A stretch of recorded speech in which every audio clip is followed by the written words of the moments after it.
All right, so we've covered a lot, and then most of the things we've done so far is to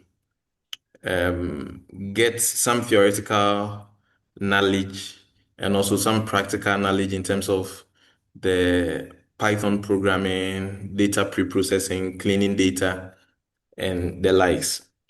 Everything we've covered so far is very important. And this is where we put everything together. Okay, so it's almost as if we are preparing some meal. We definitely will source the ingredients, and then we will put the right amount of ingredients in there to get the entire meal. So today we are going to look at how we develop machine learning models. And our objective over here is to create a system where we can make predictions into something that ordinarily we cannot typically do by hand in terms of calculation. We want the computer program to do or to make a prediction for us. So in today's presentation, this is a very quick one. I'll spend about 10 to 15 minutes over here, and then we'll move on to the practical aspect of whatever thing we want to do today. So I'm briefly going to touch on an introduction, and then we are going to look at a little bit of the whole concept of machine learning, supervised learning, unsupervised learning, and then we'll move on to machine learning algorithms. So these are excerpts from the notes.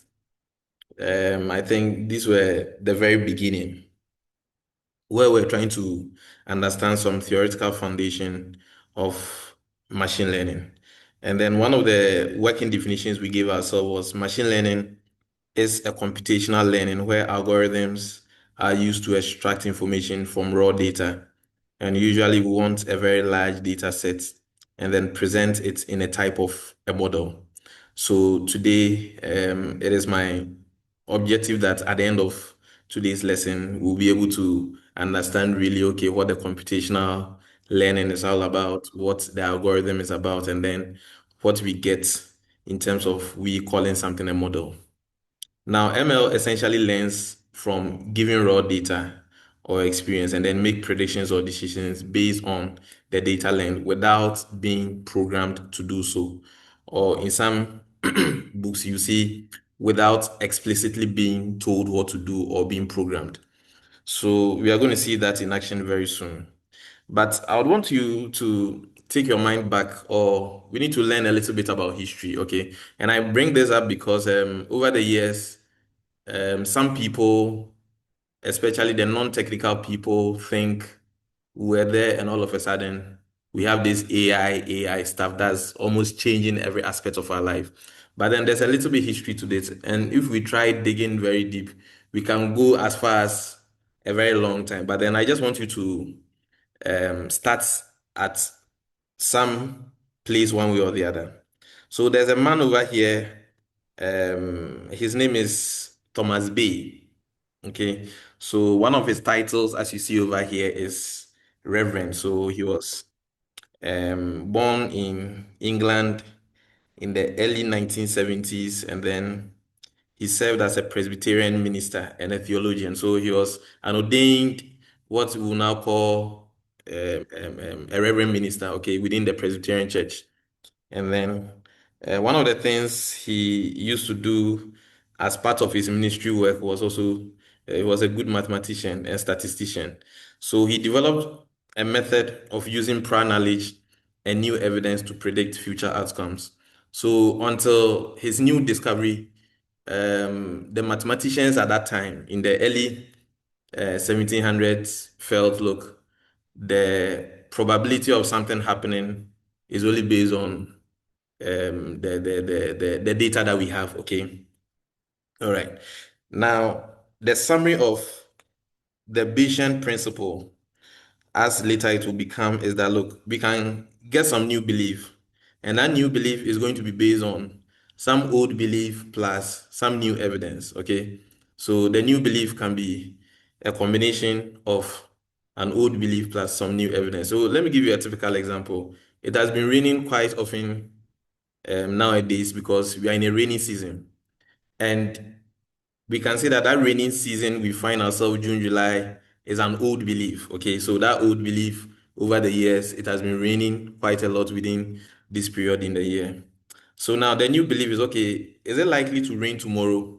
So based on the old belief that between the months of June, July, we are in the rainy season, it rains a lot, plus a new evidence. The new evidence could be, okay, oh, for the past few days, the weather has been very cloudy. So if we are in the month of June, July, which is an old belief that, look, in this particular month, it rains a lot. And then the weather has been very cloudy, which is a new evidence we are getting now. Then we can get some new belief or make some prediction that, look, it is most likely to rain maybe tomorrow. And in some instances, it may rain. So what Bay had in terms of theory was this, okay? But then he needed to have some mathematical foundation to support those hypotheses. So in terms of statistics, okay, we usually use the deck of cards to kind of get our sample space and then do some calculations thereof. So let's say this is a deck of cards, okay? Now, according to Bay, based on the hypothesis he gave as the new belief, or a new belief can be derived from an old belief plus a new evidence, he came up with this mathematical formula, okay? And the way we read this is the probability of A, or the probability of something happening given something that we already know. Okay, so the probability of A given B is given by the probability of A intersection the probability of B all over the probability of B. So let me try and use a typical example to explain this. And then based on these mathematical formulations that he brought, we had something we call the Bayesian method, okay? And this became one of the modern or the foundation for modern artificial intelligence and machine learning systems. So you can actually read more on this about Thomas Bay and whatever thing he did. Now, I do not honestly believe, as at the time he was doing his calculations in the 1970s, okay, he thought maybe there will be some intelligent system to be predicting stuff in the future as we are currently experiencing. But then these were some of the things people did. So the question or the answer I give people every time when they ask, oh, when did this AI started? I try and tell them that, look, some aspect of artificial intelligence started long ago, okay? Except that that area of science or that area of computer science wasn't as developed then as we have now. Now we have very powerful computers that can do the computation and stuff like that. All right.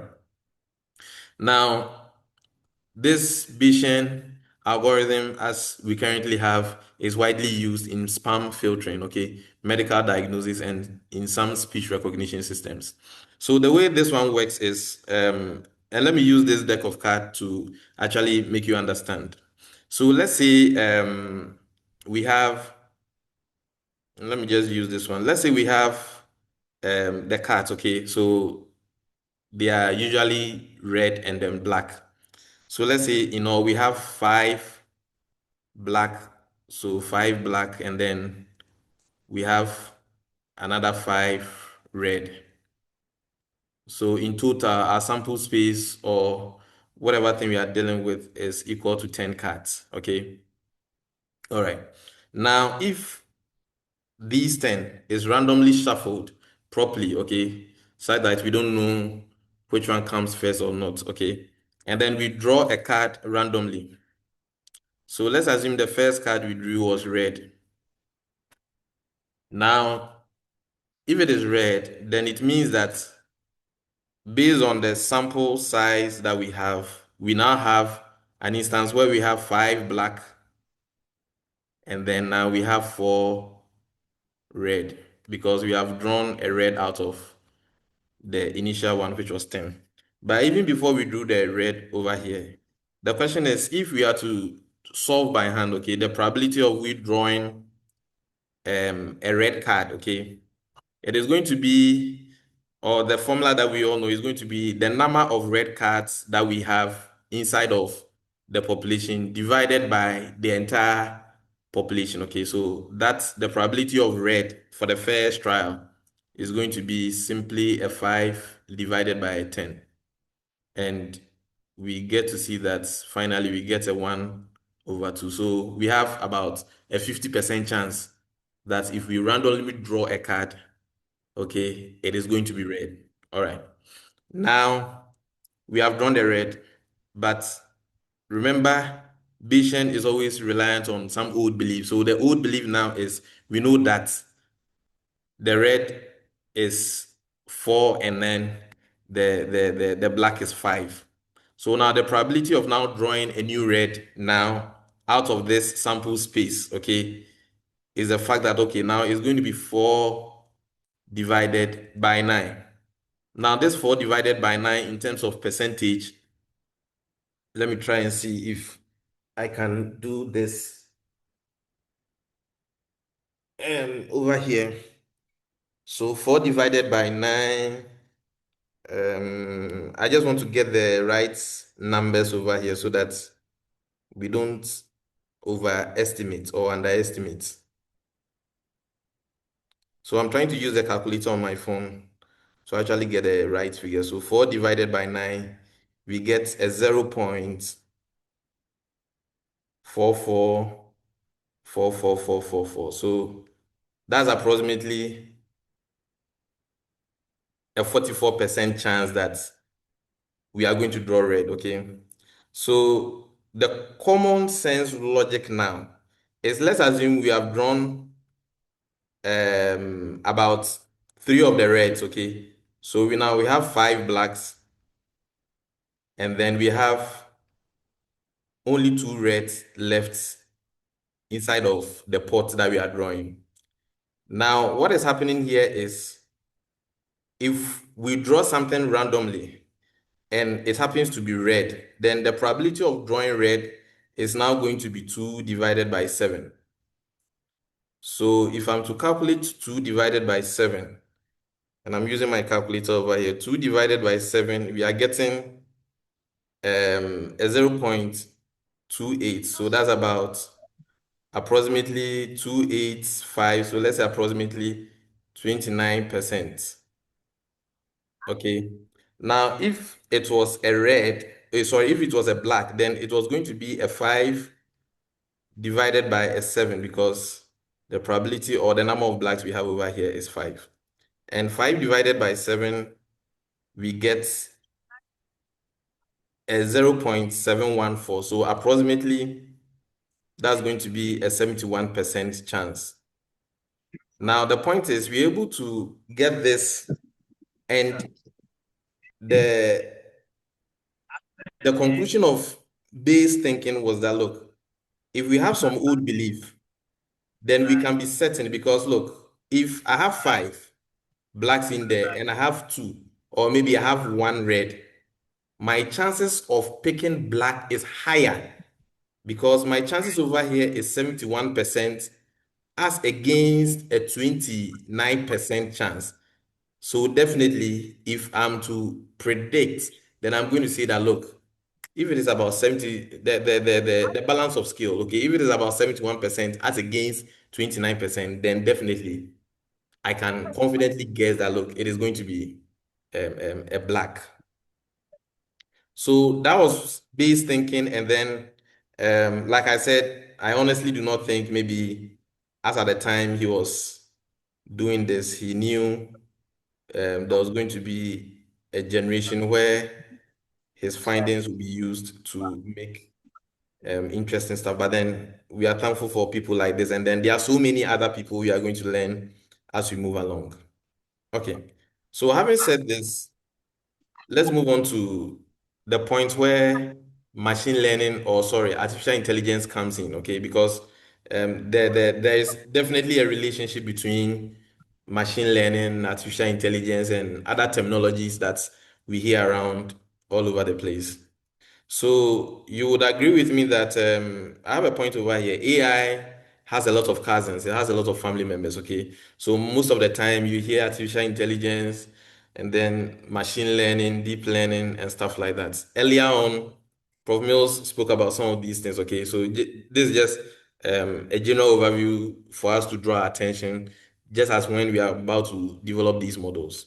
So we are saying that if you look at this very well, you see that artificial intelligence is more or less like the bigger umbrella.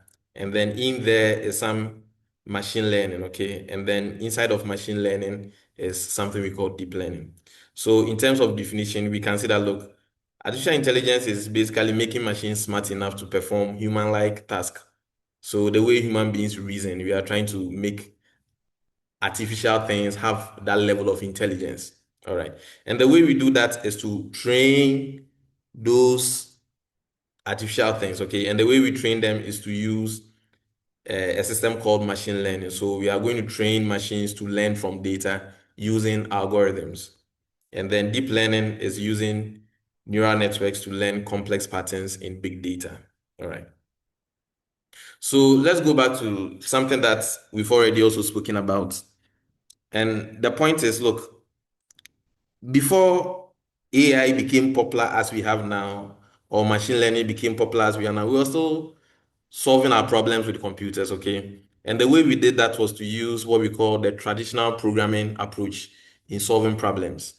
So this block diagram exemplifies everything about traditional programming. In traditional programming, we have our computer here. And what we do is we provide our computer with some data, and then we also provide our computer with some rules. Okay, and then the computer will work on its magic to give us some output. So there's a simple simulation over here that will help us appreciate this even better. So for instance, a typical example of a data we can think about is maybe two, okay? And then we also input another data, maybe three, into the computer. And then the rule over here is a simple addition problem.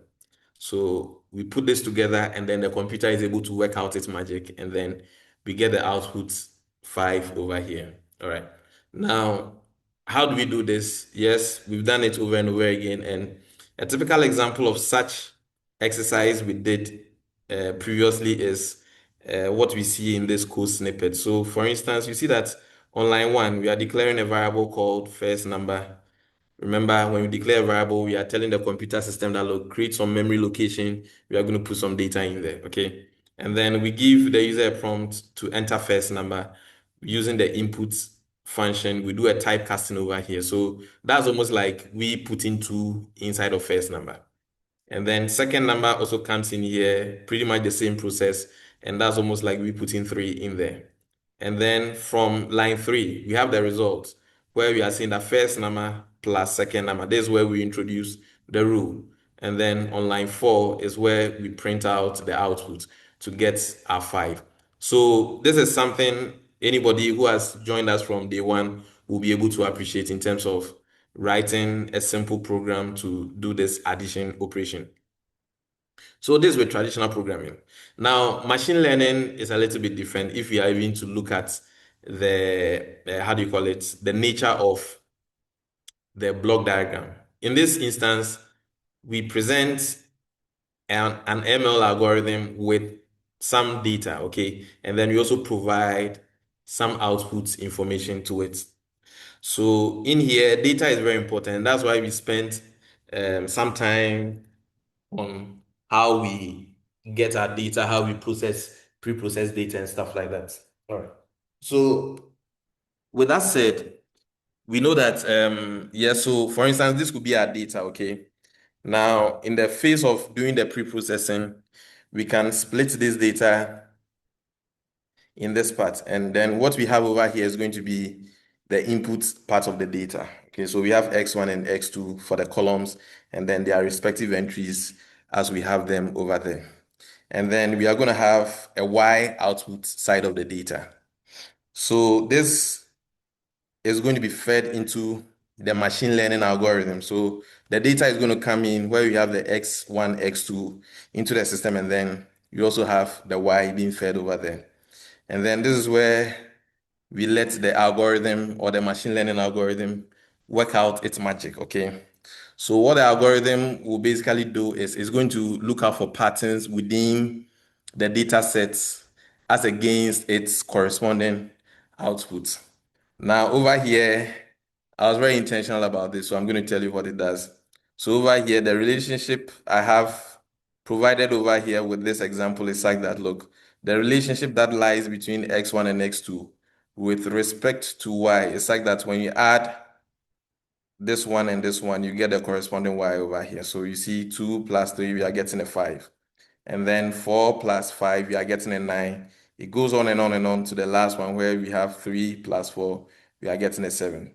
So the algorithm will look at these patterns and then it will be able to figure out that, look, what I see over here is an addition system based on the data you have provided and its corresponding outputs. So it will come up with a learning rule called addition, okay? Now, this is just for demonstration purposes. There's nothing like a machine learning algorithm or a learning rule called addition, okay? This is just for you to understand the basic concepts. So now that we have the addition, we can now save this as a model. So going back to the definition that we are saying that, look, machine learning is a computational learning where algorithms are used. So over there, we saw that we're using a machine learning algorithm, and there are several of them, okay? Just on top of my head, I can count about 20 of them, different types, okay? And every problem will kind of lead you to the kind of algorithm that is best suited to solve that kind of problem. So we are going to learn as many of those algorithms as possible. So for instance, if you are working with, let's say, image data, there are some group of algorithms that work effectively on image data, okay? If you are working on sound data, there are some group of algorithms that work effectively on sound data. If you are working with numerical data, like numbers, there are some algorithms. So there are quite a number of them, and we are going to pick them one by one as we move on. So we are saying that it is a computational learning. We are using algorithm to extract information from the raw data. So over here, it was raw data. We've been able to extract information to come out with the fact that this is an addition operation in terms of relationship, okay? And now we present it in a type of a model. All right. So over here, you can see that the machine learning system was able to learn from the raw data, and then we can now make predictions based on some new data without programming it, okay? So this is what happens. So we have the model over here called the addition model. Now we can do some prediction, or we can make some prediction. And the prediction we want to make over here is, look, we can introduce completely new data. Remember, when we're introducing the data and the corresponding input and outputs to the ML algorithm, there was nothing like 100, okay? But then we can now bring in 100 over here, and then we can also bring in 400 over here. These are completely new data. But because we have learned some rule from the previous training, which is an addition, it is able to work out the magic over here, put these two numbers together, and then make a prediction or a forecast of 500. All right. Now, like I said, what I've just shown you is not really a machine learning model or algorithm in terms of the addition. However, we can look at something like this, okay? So this is once again, this one is even more intentional in terms of the approach than the previous one. So over here, what do we have? We have some age in weeks, okay? And then we have some weight in newtons listed out over here. So my thinking is usually when you go to the hospitals and you go to the children's ward, okay, where they do the weighing and stuff like that, when the mothers come with their children, I think one of the processes they go through is to weigh the child. So every time the child is being weighed, other vital information are taken and stuff like that. So let's say there's a weighing scale at the UGMC, and then they pick up data of this kind, okay? And maybe depending on the weight of the child, okay, sometimes maybe some medication will be given. Okay, if your child is maybe 20 newtons, we are going to put the child on this medication, or maybe give the child this kind of nutrition food and stuff like that. All right. So what we can do is we can pick this data, feed it into a machine learning algorithm to now make some prediction. And why do we want to do that? We want to do that because, look, let's assume somebody walks into the hospital and the machine for checking the weight is broken down. And this is a typical problem we have in our part of the world, okay? And imagine taking the weight is very important. Without the weight, we cannot continue with anything, okay? So we'll be forced to now take guesses, okay, make guesses. And we should be very careful, especially when it comes to things that has to do with human lives and stuff like that.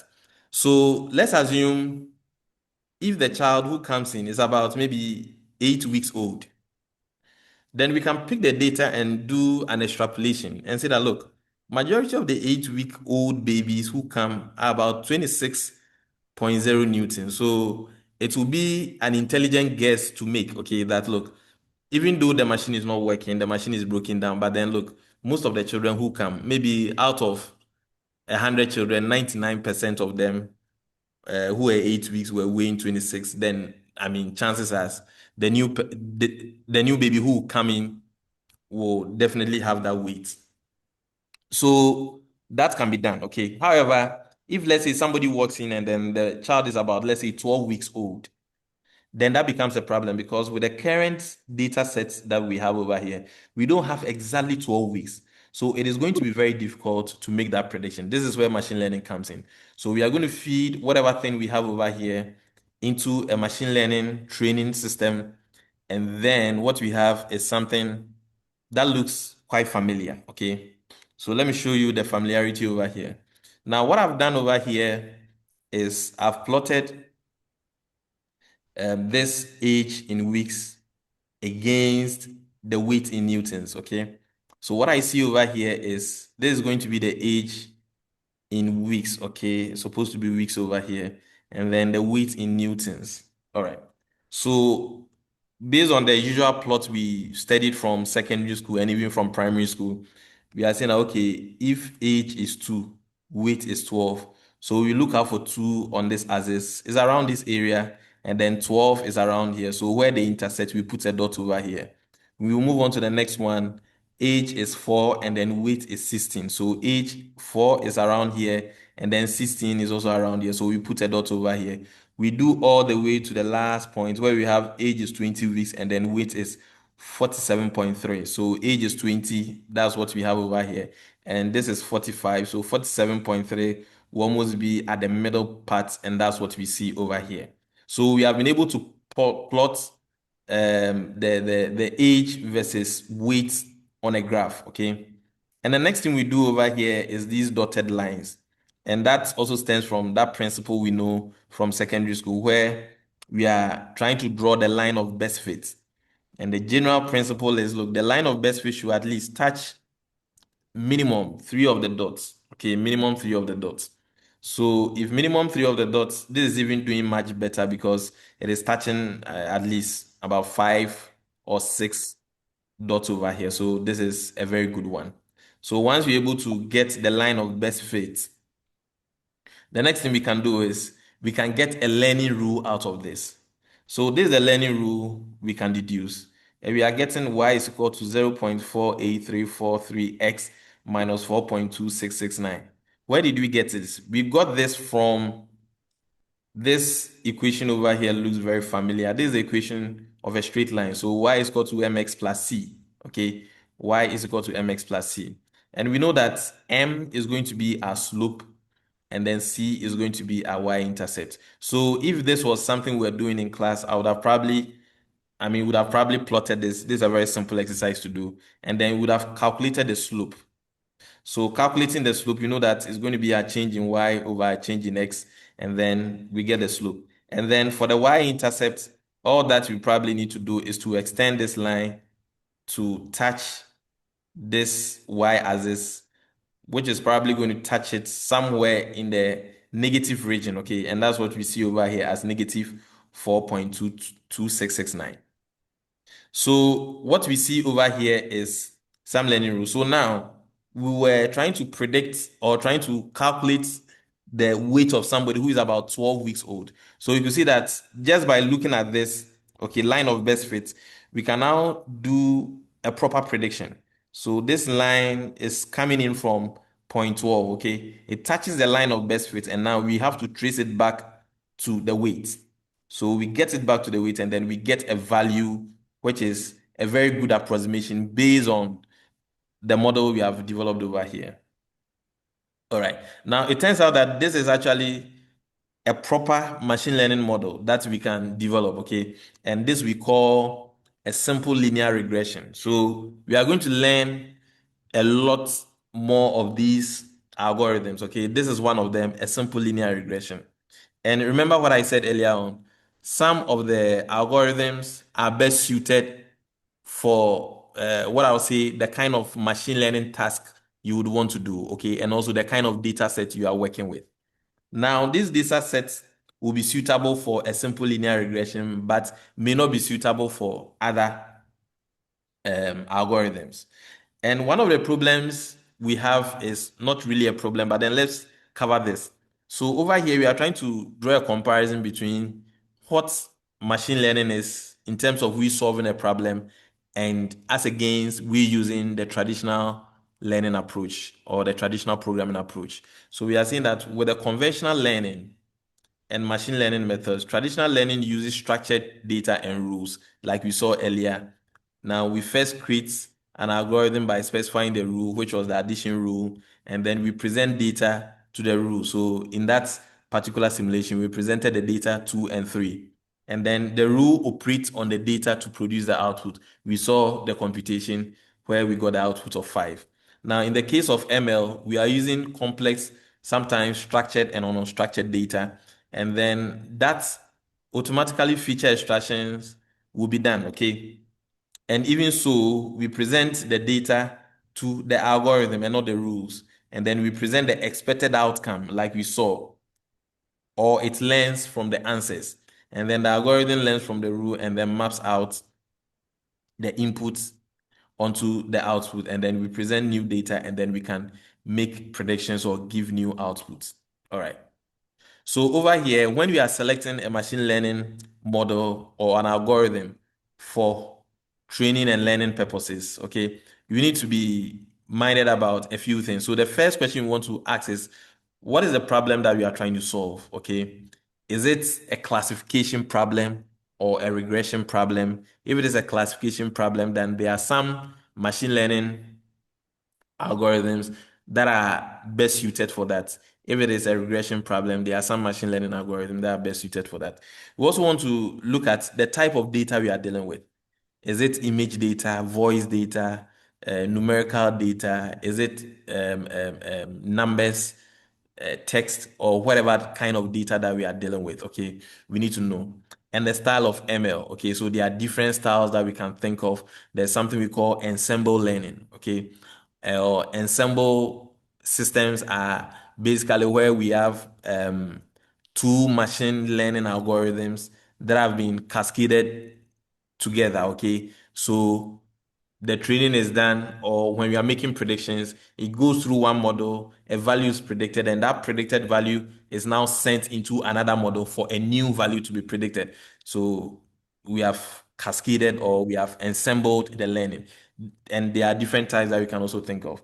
And then the ML task we also want to know, and then the depth of the learning. Is it a shallow neural network? Is it a deep learning? Is it a recurrent neural network? Is it a convolutional neural network? These are all terminologies and things we are going to get to as we move along. So this tree diagram over here pretty much breaks down everything, okay? So depending on the problem, the data that we have, is it labeled? If it is labeled, then we are going into the realms of supervised learning. If it is unlabeled, then we are dealing with unsupervised. Now, even if it is labeled, is it a categorical or some quantity? If it is categorical, then we can look at some classification. And you can see that there are quite a number of algorithms over here, okay? And there are more, okay? There are more.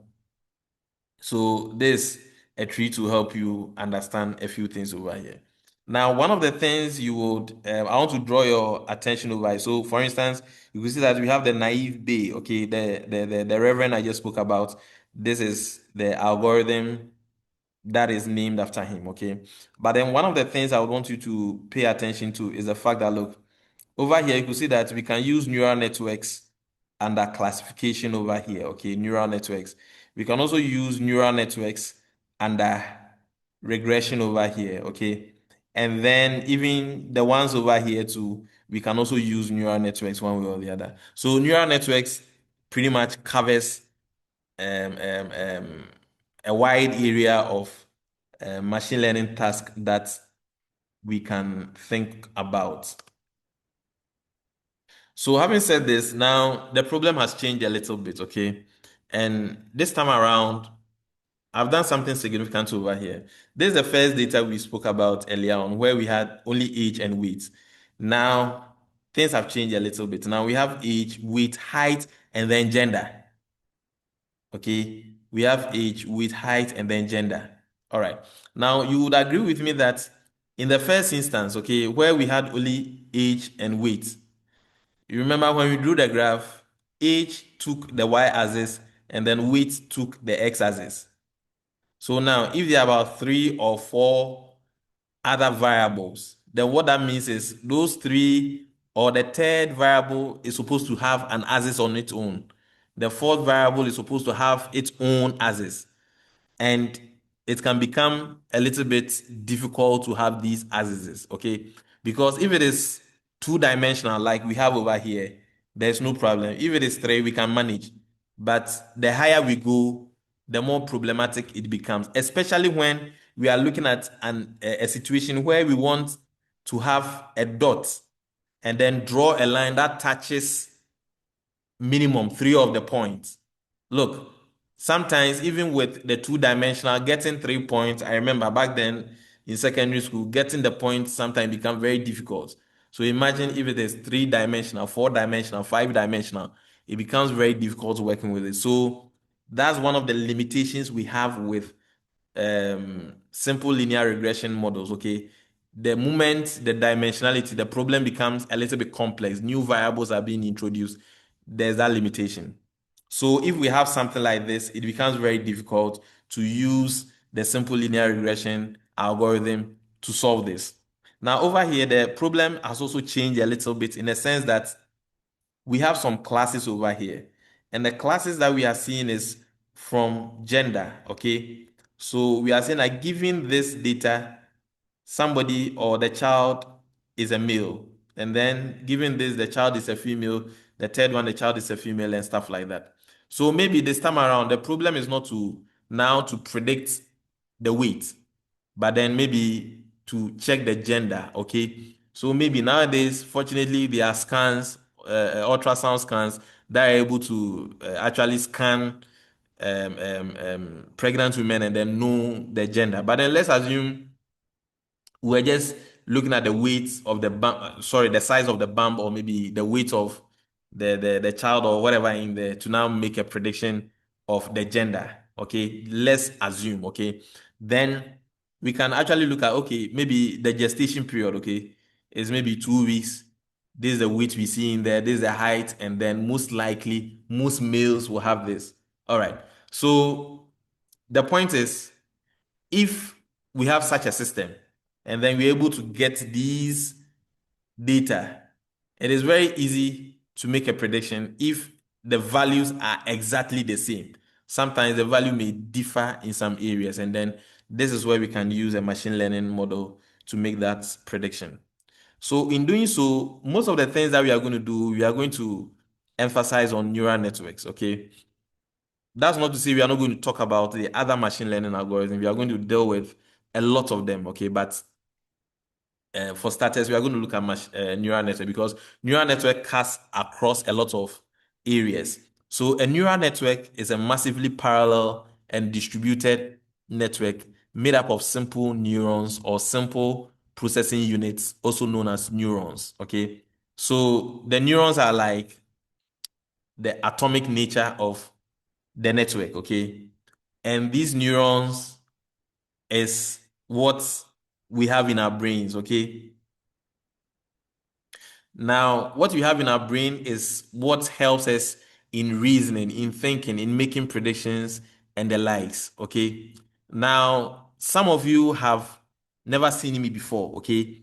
But you are able to make some prediction. If, for instance, you just joined, okay, and then you heard my voice, because probably you joined in the first week, second week, third week, you joined the Python class, you heard my voice, you're able to make some prediction or some deduction that, oh, this is the voice of Mr. Bruni I heard a few weeks ago.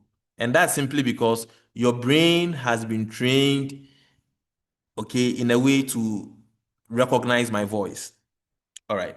Now we are saying that the way our brain trains ourselves, okay, or the way we train our brain in becoming intelligent, we are trying to embed that level of intelligence in machines, okay? So we want to develop an artificial neural network. And this artificial neural network is inspired by the structural and functional characteristics of the biological human brain.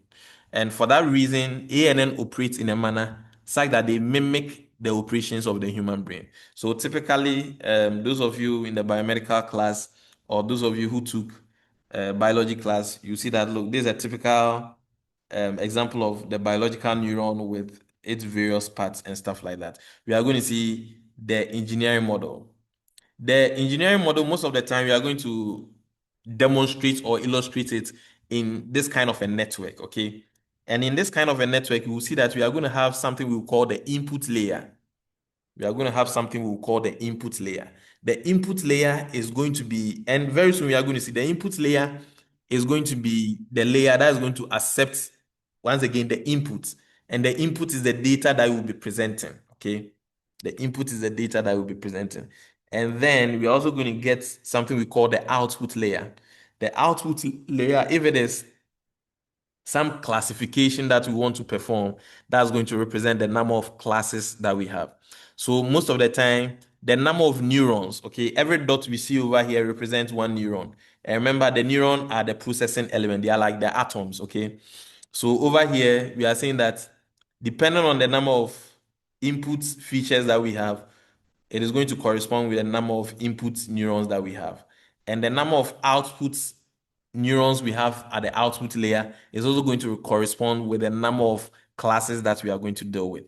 And then anything in between the inputs and the output layers is going to be referred to as the hidden layer. So when we are designing an architecture for a neural network model, we can be, I mean, the ball is in our court, okay? We can add in as many hidden layers as possible.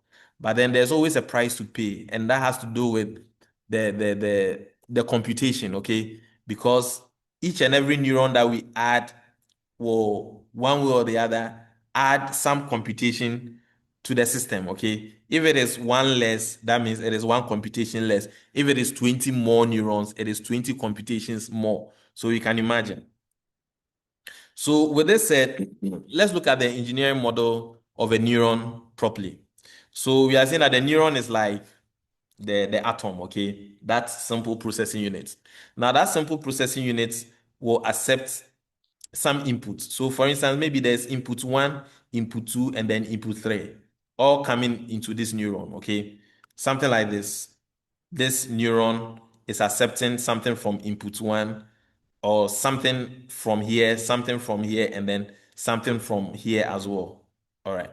So this neuron is accepting that. Now, what connects the input data and the neuron itself is something we call the synaptic weight or the weight. Now, mathematically, these weights are some random numbers that will be generated, and iteratively they will be changed throughout the process. We are going to see how that changing is going to be done. Now, when they come in, there's going to be a simple product summation. So it's going to be a summation of all the weights and their corresponding inputs. So X1 will have a corresponding weight of W1. Remember, this X1 is what we are presenting. For instance, maybe the age. This is the height. This is the gender, okay? And then these weight 1 will be randomly generated. This is going to be a number. So it is going to be maybe age 2 weeks, and then randomly generated number 0.555, whatever, okay? And then same will happen to the other ones, and then that summation will be done. When that summation is done, then we get some output one way or the other. All right. Now, this output is also going to be fired through an activation function. And that activation function is, these are parameters we are going to determine ourselves based on the kind of learning we would want to do one way or the other. So now the key things we need to pay attention to over here are the parameters. So the parameters are going to be the input features, the weight, and some bias. The weight and the biases will automatically be generated. When we get to the model development, we are going to see the automatic random number generation of these weights. We don't have to worry about. So these things are there. Now, the inputs, basically the inputs will refer to the data or the feature provided to the network for processing. So those ones are going to be definitely the age and the weight and all those things. And now each input corresponds to a feature or a variable in a data set that the artificial neural network is attempting to learn from. So these are examples of the input features that we can present. Now the weight is very important. And the way the weight works, like I said, these are random numbers, okay? So first of all, random numbers will be generated. And then based on how the learning is going, they will be adjusted. And once the adjusting keeps on going, they will begin to have a very good number that will help us in getting the right predictions. And when we get to the development, I'm going to show you something very interesting. But in order to understand let's look at it from our perspective. So let's say some people wanted to conduct some research, okay? And the research is on the topic electoral violence in Ghana. And then they go in with a sample size of 50. But then within these 50, there are clusters over here. So there's cluster 1 made up of 40 people, and then cluster 2 made up of 10 people. So together they come up to 50. So these are the people that we have over here. But then let's look at the profile. Now, the question is, can money influence electoral violence? So maybe the researchers want to know, look, if I give somebody maybe 100 cedis and I ask him to go and kick somebody or go and slap somebody at the polling station, is it possible? And then people will come up with answers. So let's assume the cluster 1, which is made up of 40 people, were randomly selected students from the University of Ghana. So the survey team probably went to the night market, had some people over there, went to maybe the BAM library, Diaspora Hall, and other places around campus, and then got some random people and then interviewed them. Okay. And the cluster 2 is made up of what I call carefully selected individuals. Okay, so we have the IGP, NCC boss, Raj boss, and some other politicians over here. Okay, now the point is, I just want to draw your attention to something over here. Now, typically, when data is collected in this manner and the analysis is being done, a lot of the time they do what we call the unweighted analysis, and sometimes they go even deeper to do weighted analysis if they are very particular about knowing some details of the information. So if they do an unweighted, and let's assume all 40 of the people who were selected in cluster 1, the randomly selected students from UG, if all of them say no, oh, I don't think if you give somebody even 20 million and tell the person to go and slap somebody, the person will do that. So if it is unweighted, then 40 people say that, look, it is no. Okay.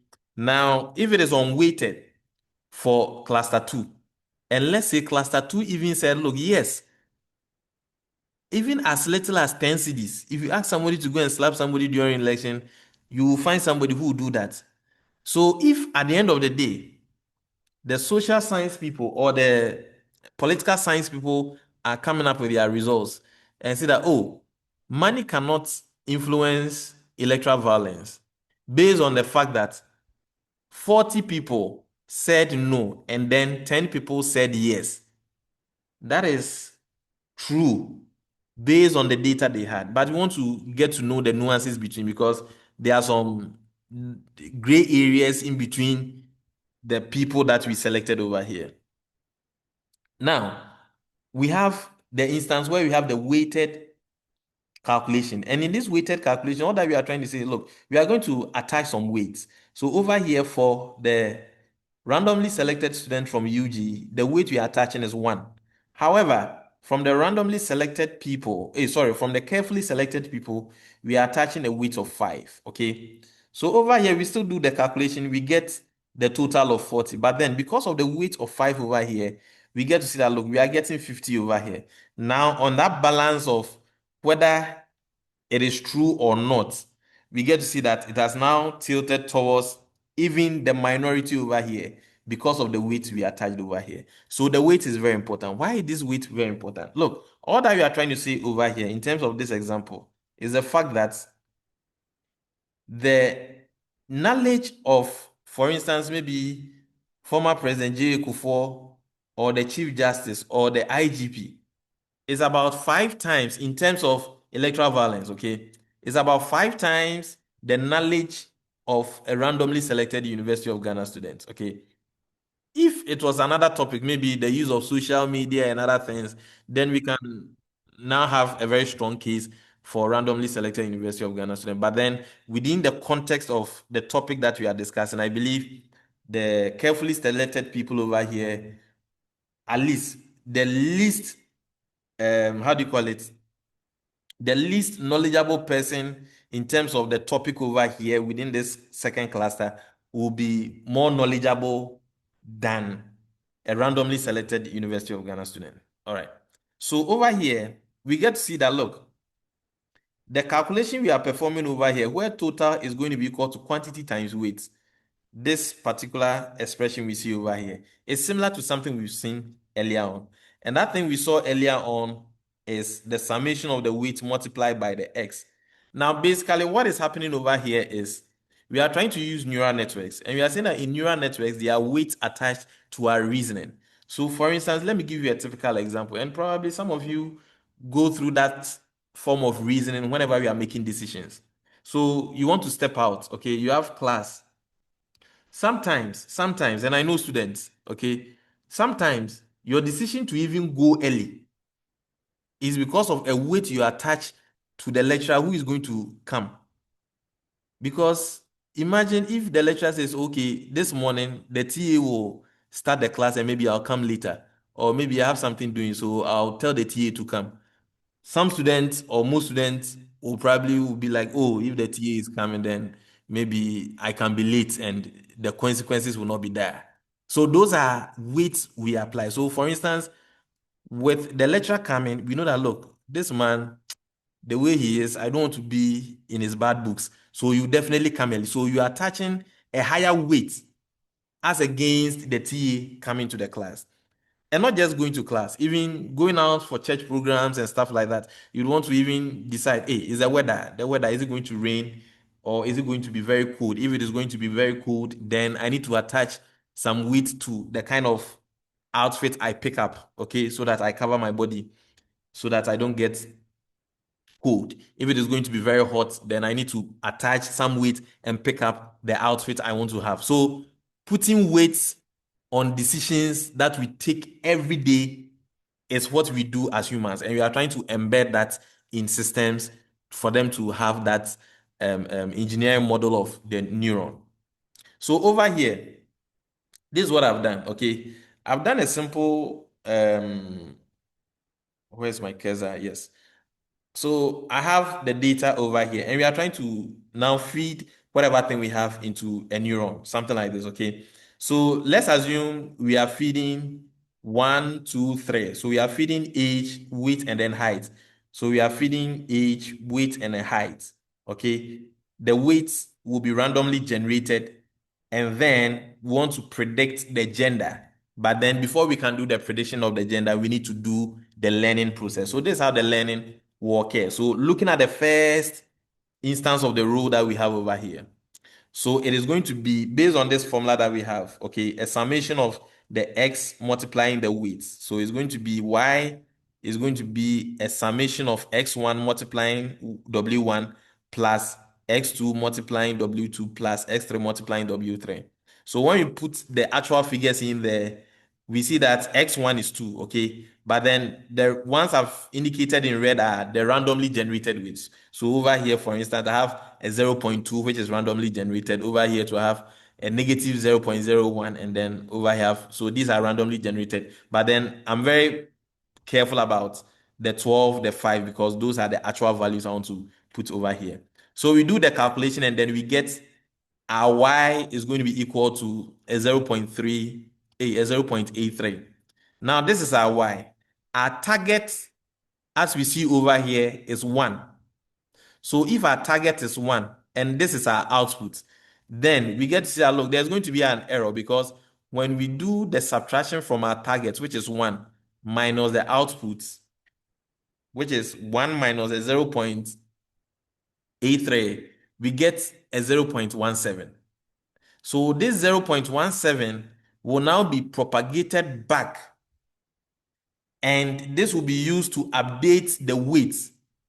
So the weight will now have to change. The bottom line is we want to get a weight such that when we do the calculations by multiplying the inputs by the weight, we will be able to get a number that is very close to our target of 1. For instance, if we get maybe a number which is a 0.999999, then the difference is going to be a 0.0000 something 1, okay? Which we can see that, okay, then this is a very good weight. Then what we do is we now save those weights because those weights have been able to be, they've gone back in changing, updating weight, maybe upon maybe 10 iterations, okay? Because things are done randomly. Upon 10 iterations, we've been able to get a very good weight. So we save that, and this is where we get the learning rule from, okay? So there's going to be the update process is what you have over here. To get our new weights, the change of weights is going to be something we are going to call the learning rate, okay? And then we are going to subtract the target minus the output, and then multiply it by the input. And then it will go on and on and on and on till we get to a very good instance where we have a very close margin. All right. Most of the time, it's not going to be perfect, but then you want something that's going to be very close.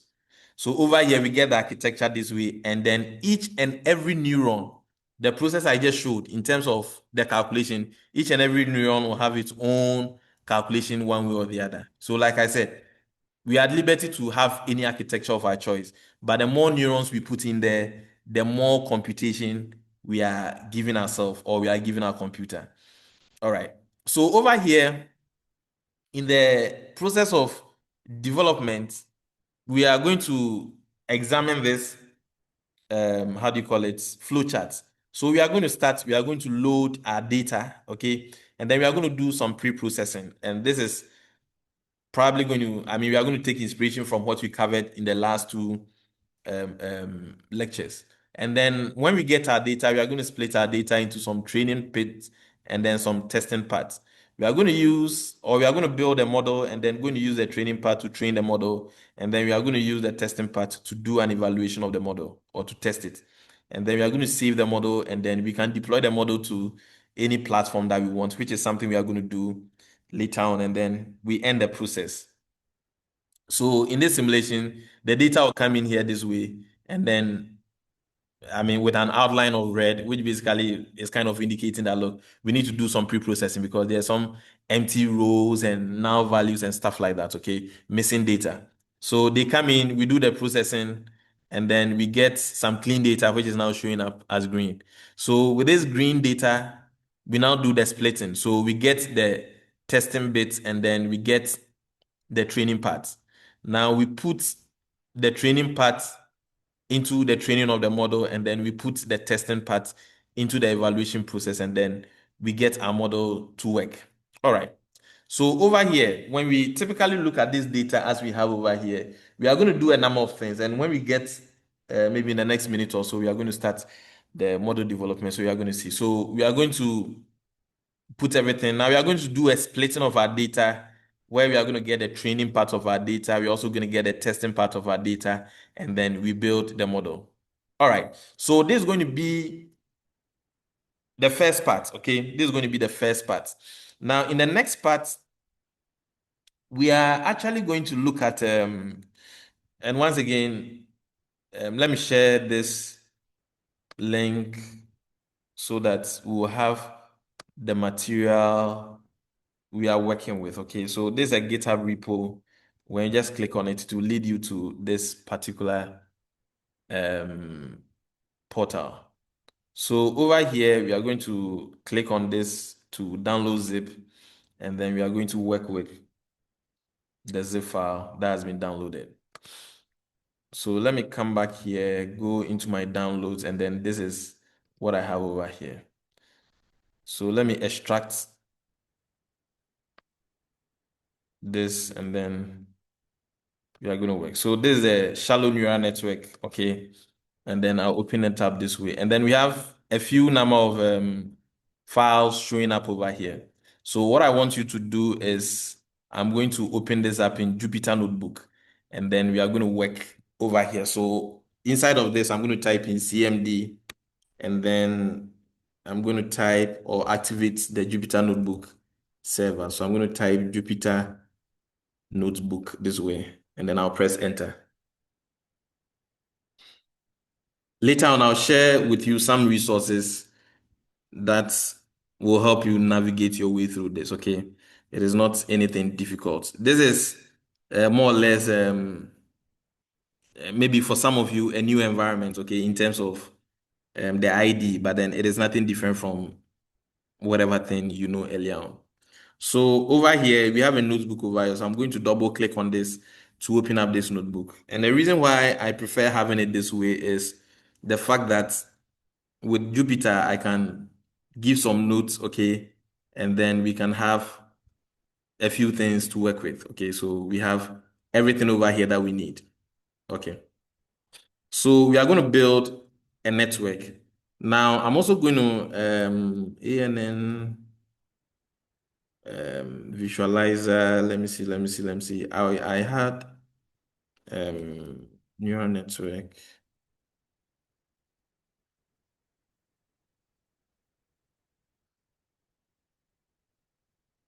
I had I discovered a website that I want us to take. Let me see. I don't think it's this one.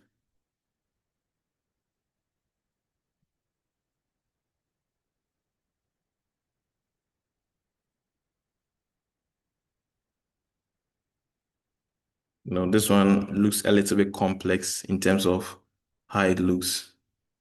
There's one that, yeah, I think this one, I believe. No, not this one. Not this one, but I think this one is also looking good in terms of the visualization. But there's one that ANN visualization.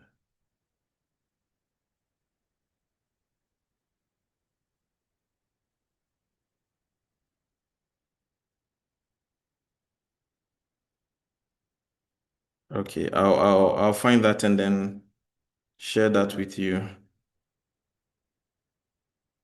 Um,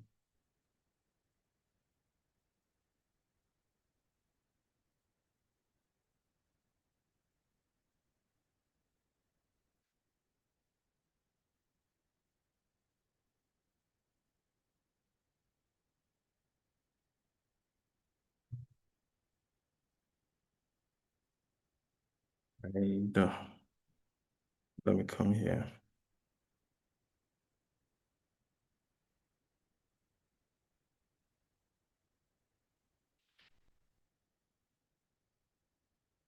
This, okay, I think maybe this one.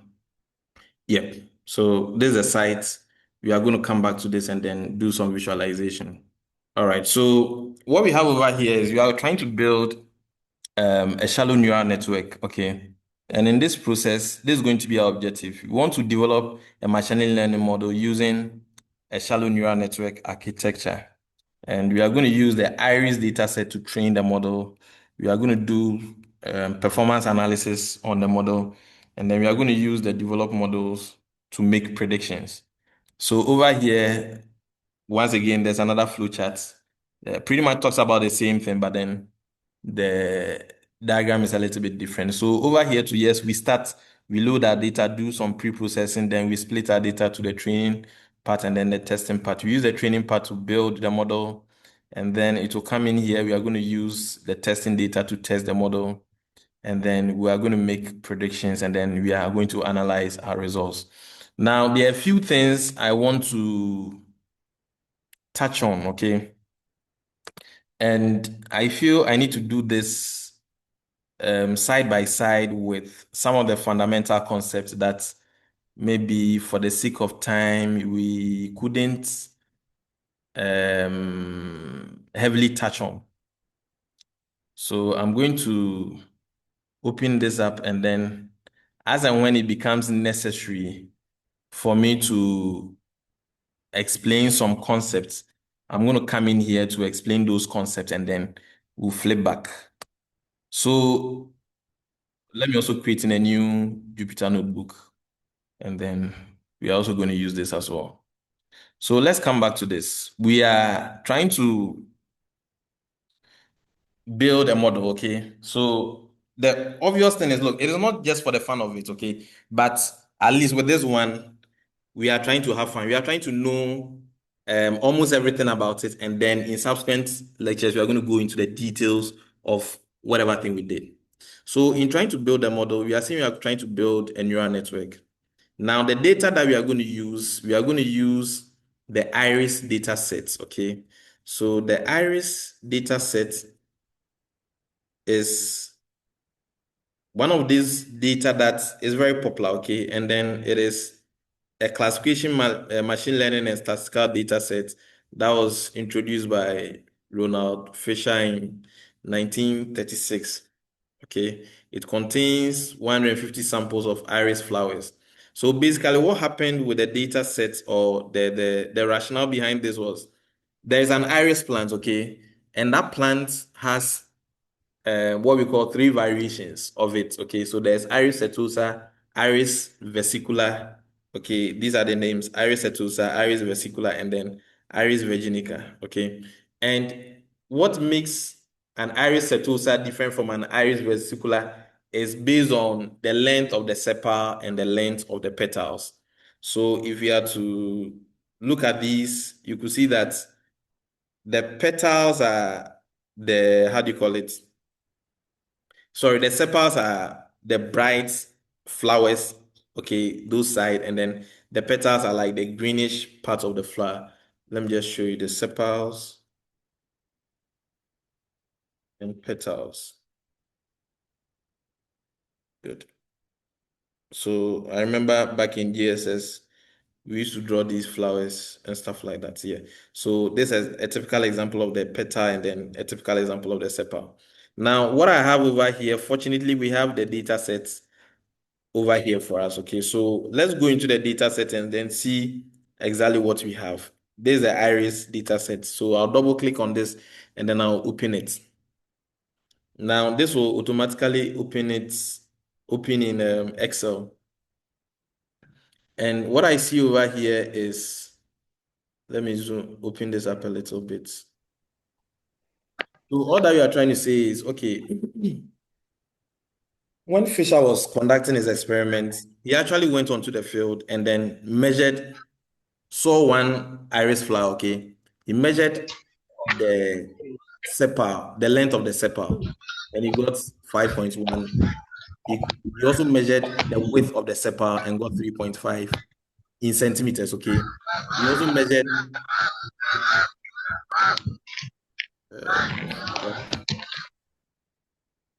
okay.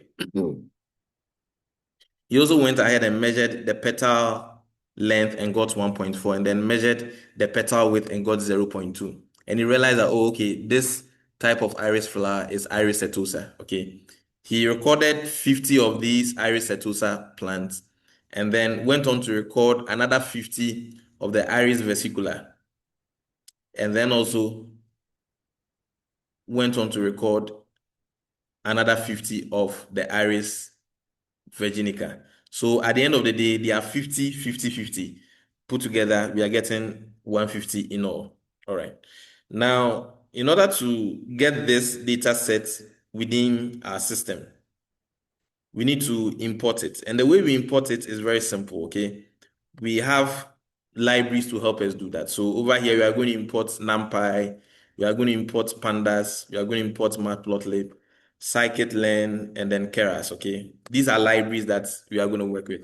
And like I said, I'm going to give you some resources to fill in the gaps. If some of you are very new to this, don't worry.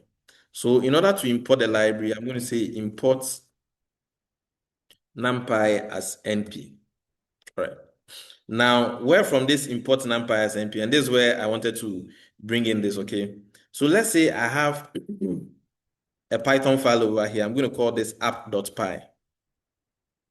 So I have app.py over here, and then let me call this one machine.py. Now, there's something we call modules, okay? Basically, a module is a piece of Python code that is imported in another Python file, and then we use it.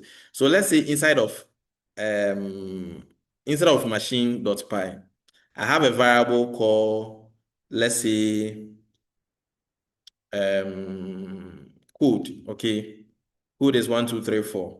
And then I have a function. So let's say the add function and those things that we spoke about earlier on. So I have X and then Y, and then let me do results. Oh, sorry.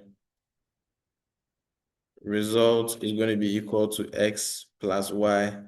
And then let me do a final printing of result. These are functions we wrote over and over and over again. Okay, so this is what we have. Now, in this Python file, because this code is written inside of machine.py, I can do a printing out of, for instance, the variable code. Okay, if I'm to do a printing out of the variable code and then I run this, I get code showing up over here. Okay, the value of code, that's 1, 2, 3, 4. All right.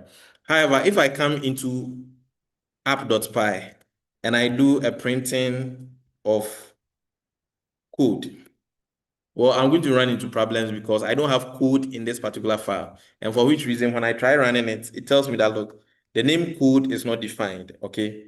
And that's simply the case because I cannot go and reap where I haven't sowed, okay? I don't have any variable called code inside of this. So what I can do is I can rather import this machine.py as a module inside of app.py. And the way we do that is, look, I can say import machine. Now, when I do import machine, now technically, the entire code I have over here is imported in this app.py file that I have. So now I can do machine. So that means I'm almost at the door of machine. Dot, I want to go into it. I have code over here that I can refer to. So if I'm to do a printing of machine.code, when I run this, I get 1, 2, 3, 4. Okay, so this is working now. All right. In that same way, I could have imported machine.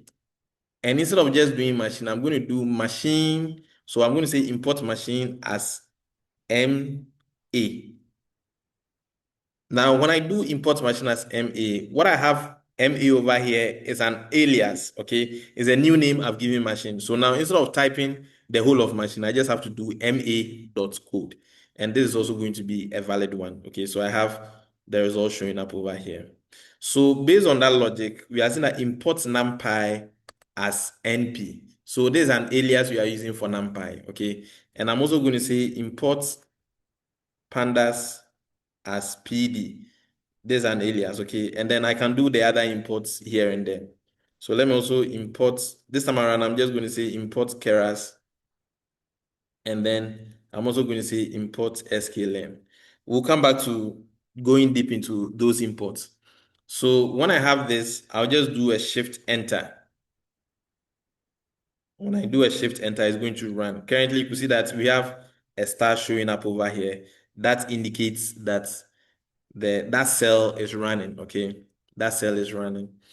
And when it is done, there will be a number that will show up, okay? So if it is the first time, it's going to be number 1. And then we'll move on from there.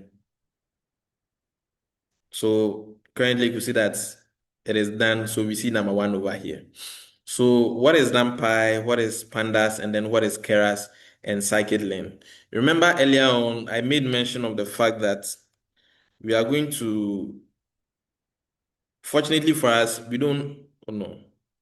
This one model, black box model. We don't have to reinvent the wheel when it comes to rebuilding systems of this nature, okay?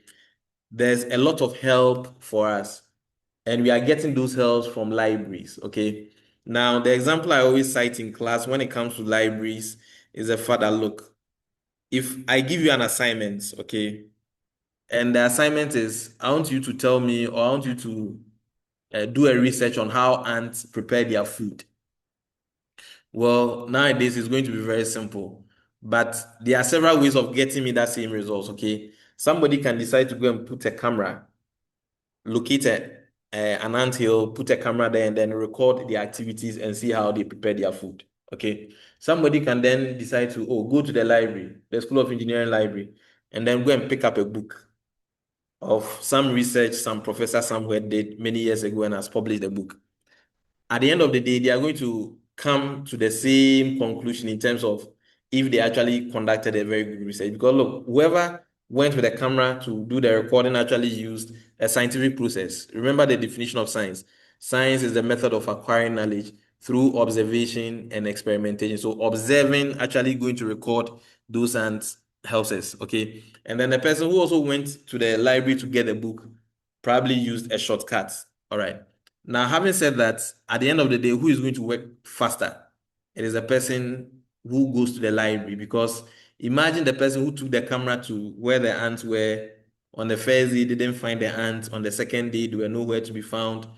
It is probably going to take maybe some number of days before he could get the ants and actually know how they prepare their food. But chances are the person who got to the library got the right book maybe in a few minutes and then was able to get the information for me. So that concept of library also helps us in the sense that, look, if I want to write code, chances are some libraries exist that has already written that code for me. I just have to import those libraries and then use them. And that's what we are doing over here with this. So over here, what we've done is we have imported a library called NumPy, numerical Python.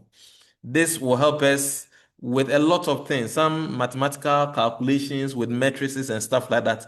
Python will help us do that. Sorry, NumPy will help us do that. And then Pandas is for data manipulation, data analysis, and stuff like that. Then we fall on Pandas. And then Keras.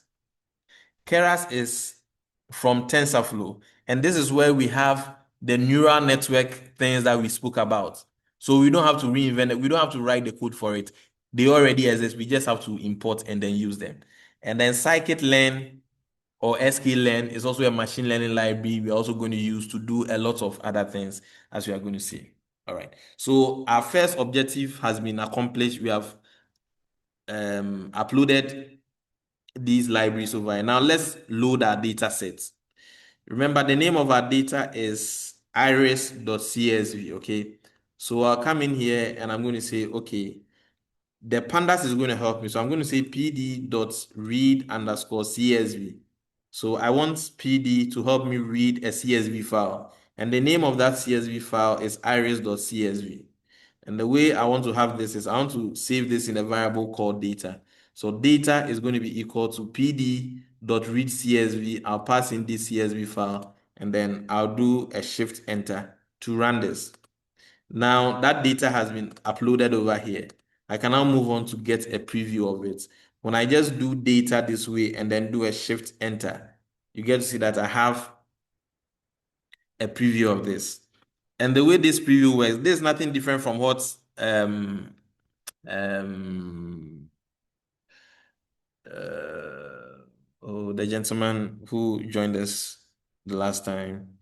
It's not different from what he did, okay? Now, what he did or the environment he used was the Google Colab, okay? So Colab is an online tool. What I'm currently doing, everything is offline. So whether I have internet or not, it is going to work. But then with Colab, you need to have internet. So you can see that the environment is almost the same, okay? Except that there's an offline system. So what I have over here is a preview of my data sets. And when we scroll to the very bottom, we get to see some information over here. So over here, we get to see that there's a 150 row by 6 column, okay? and we don't necessarily need to count. Once it is written over here, we should be rest assured everything is looking good. However, we can actually check. So I can do data.shape. And when I do data.shape, it is actually going to return a tuple where I have the number of rows by the number of columns. So this is what we have. We have the sepal length, sepal width, petal length, and then petal width. And then we have the species. So at the end of the day, we are going to build a model such that when I input the sepal length, sepal width, petal length, and petal width, I want to know if the prediction is going to be Iris setosa or Iris versicolor or Iris virginica based on whatever the learning will be done. However, there's a little bit of pre-processing that we need to do over here. You can see that we have an ID column over here, and this ID column is not adding anything to our data set, okay? It is just 1, 2, 3, all the way to whatever. It is not giving any descriptive or any meaning to our data, okay? The point is, if I take this ID out, I don't have any problem with what really matters is the measurement I have over here and not necessarily the ID. So I want to get rid of the ID. So the way I do that is I can do um, let me create new cells, data.drop, and then I put in columns, okay? So columns is going to be equal to, and then I need to make sure I pass in ID over here. Remember, earlier on we said Python is case sensitive, so this ID is capital I, small letter D. I need to type the same thing over here. So I want to drop this column, and that's what I've specified over here as ID. So over here, as it currently stands, when I run this, you can see that now that ID column has been taken out, okay? There's no ID. What we see as 0, 1, 2, 3, 4 over here is the natural Python indexing, the natural Python counting, okay? So with this, we are going to have this for every data frame. So this one we cannot drop, but then the ID that we had earlier on, we have dropped it. Now, funny enough, if I do a preview of data again, I still have my ID.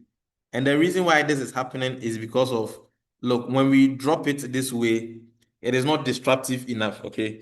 We need to do something. There are two ways of doing this. I can now declare this back into, or rewrite it back into the variable data, okay?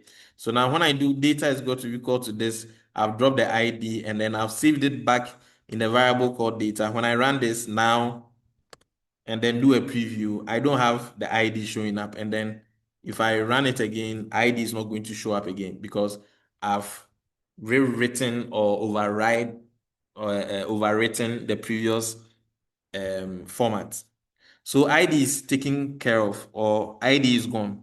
So over here, what I'm going to do is, and let me use which color? Yeah, so over here, what is really going to happen is, like I did indicate, this is going to constitute our input, okay? Everything we have over here is going to constitute our inputs. And then what we have over here in terms of the species is going to constitute our output. So we have our inputs showing up here, and then we are going to have our output over here.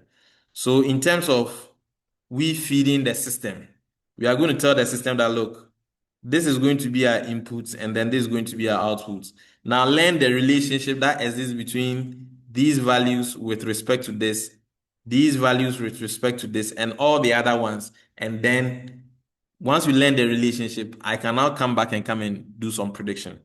So that's going to be what we are going to come up with at the end of the day. So let's proceed with the other things that we need to do.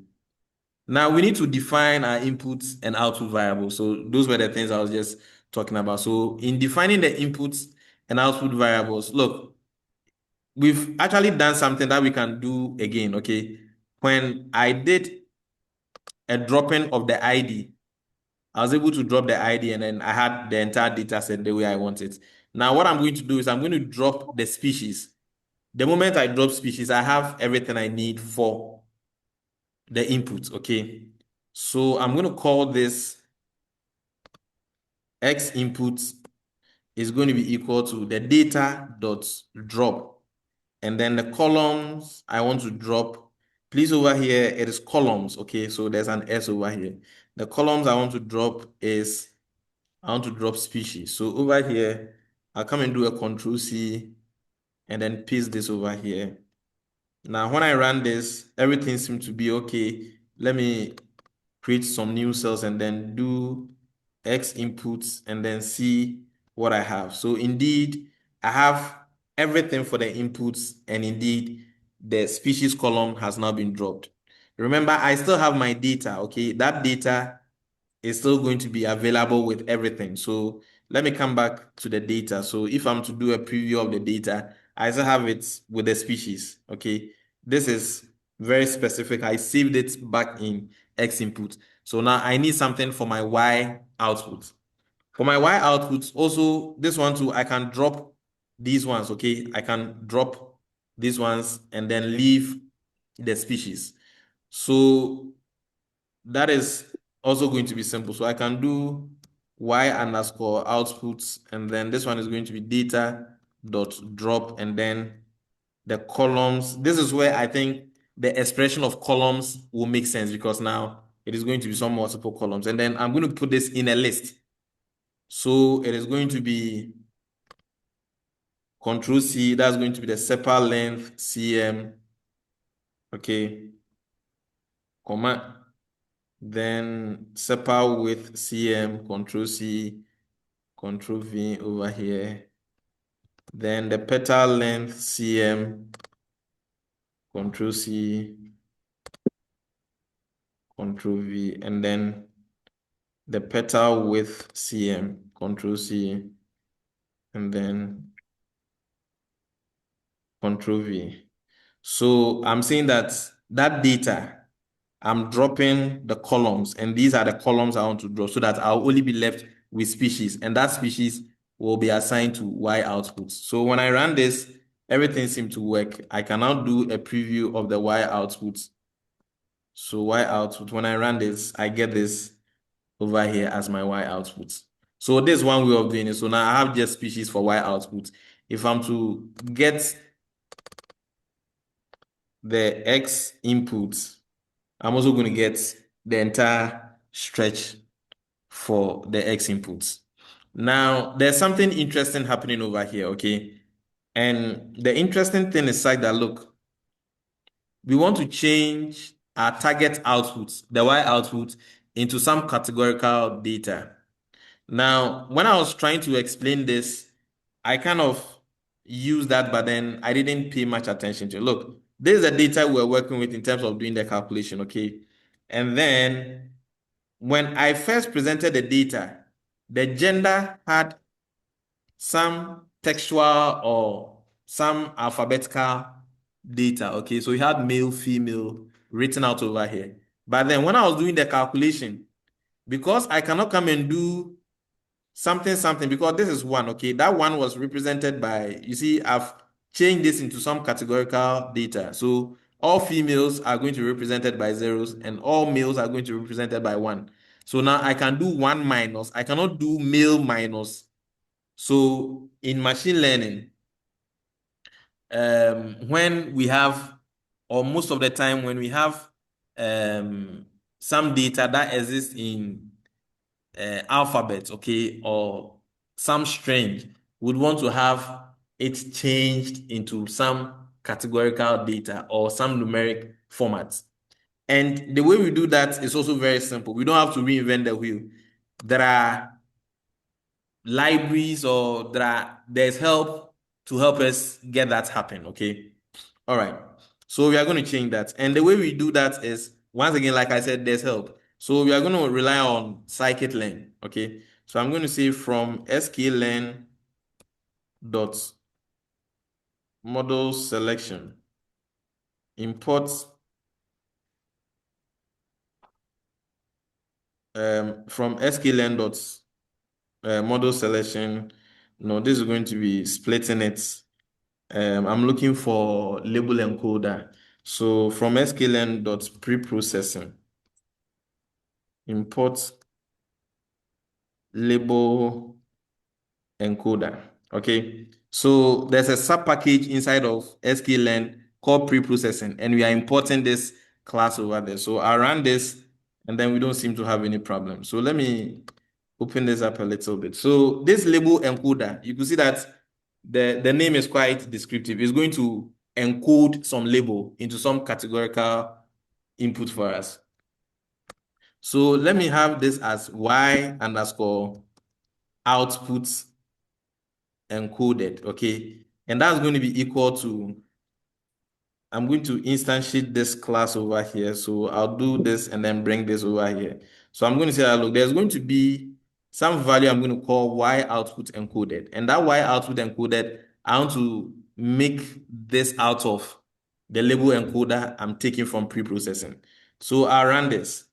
Now I'm going to do the y output, okay, underscore encoded. It's got this y output encoded dot fits. Let me see. Let me do dots.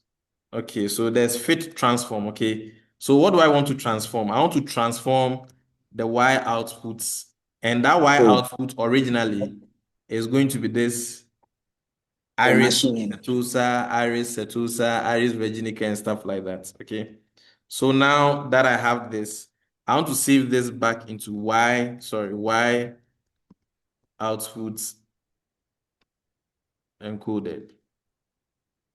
So when I run this, it says that the column vector was y, 1D array expected. Okay, let me see if it actually did the work. If not, then we have another way of doing it. Okay, it actually did the work. So now we have changed everything in terms of Iris Setosa, Iris Versicolor, and Iris Virginica into some categorical inputs.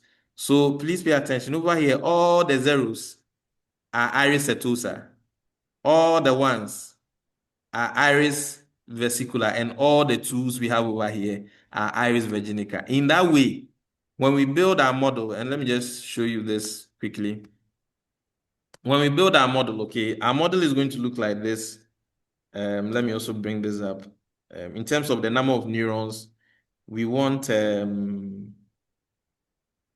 going to build something like this. Okay, so at the output layer, we are going to have 3.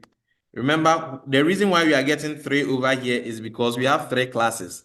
We have Iris Setosa, Iris Versicolor, and Iris Virginica. So there are 3 various classes. So we are going to have 3 over here. And then the input layer is also going to be determined by the number of input features that we have. So over here, you have 1, 2, 3, and then 4. So those ones are things that we can easily decide. So over here, instead of 16, let's bring this up to 4. So we have 4 over here. So each neuron, for instance, this one is going to accept all data that has to do with sepal length CM. This one is going to accept all data that has to do with sepal width CM. This one is going to accept all data that has to do with petal length CM. And then this one is also going to accept all data that has to do with petal width CM.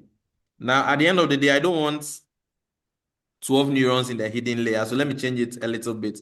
And then let me keep it up to maybe 6, okay? So at the end of the day, this is what we are going to build, okay? This is what we are going to build at the end of the day. Let me see and make the nodes black. No, okay. The node color, let me make it black. All right. So we are going to have something like this. And then this is just for visualization purposes, okay? And maybe sometimes if you are maybe writing a report and you need some architecture of this kind, let me just copy the link and then share it with you. If you need some architecture of this kind, you can simply rely on this and then you get this. And at the end of the day, once you are okay with the architecture that you have drawn, you can, I think there's a part over here. Yes, you download the SVG file, or I think there are other formats that you can do. Yeah. So let me see the edges. This is not so important. All right. So at the end of the day, we are going to have something like this, okay? And that's what you are trying to build over here. So we have the categorical data over here. Now let's do a splitting of our data into the training part and then the testing part. Remember, from the flowchart, this is where we have gotten to. We have done the processing, we want to do the splitting. And once again, we do the splitting not by hand, okay? We have to rely on, once again, some help, some libraries there to help us, okay? So at the end of the day, let me just show you this, okay, of how everything is now looking like, okay? How everything is now looking like. Now, our data is looking like this, okay, originally. But what I've also done is I've also added, or I've converted this species part into some categorical data. So all the Aries Setosa is now 0 based on what we have over here. And I just want to create a new column and then attach it to it so that we can all see. So let's say I can have, let's say something like species encoded, okay, is going to be equal to, let me put this up over here, the Y encoded stuff over here. So now when I run this, and now do a preview of data, we see that it has created a new column over here with this, okay? And then we can see that for every iris setosa, it is 0, okay? The iris vesicular is somewhere there. Let's see if we do dots head and then pass in 60. All right. So you can see that all the iris setosa is 0, 0, 0, 0, 0. Then when we get to the 50, because there are 50 of them, when we get to 49, because the counting starts from 0, we get to iris vesicular. We are seeing iris vesicular as 1, 1, 1, 1 over here. So all these ones will be 1, 1. Then iris virginica will be 2, 2, 2, 2, 2. So that's basically what we've done. Okay, now we are not going to use this data, okay, this data frame. However, we are going to use what we already have, which is the X underscore inputs, which is looking clean over here. This is the proper X that we want to use. And then the Y underscore output underscore encoded, because that's what we want to use for the values. Okay, so at the end of the day, this value 5.1 will be sent into this particular neuron multiplied by some random weights, which we don't have to worry about, okay? Then this value 3.5 will be sent into this neuron, and then the random weight will kick in. This value 1.4 will also be sent into this neuron. And then finally, the value 0.2 will also be sent into this neuron over here. So every neuron is going to have its pair, okay? And then the weight or that random weight will be calculated. And then if it is very close to a 0 or a 1 or a 2, depending on the error, things will be done or the iteration will kick in. All right. So we want to split the data into the training part and the testing part.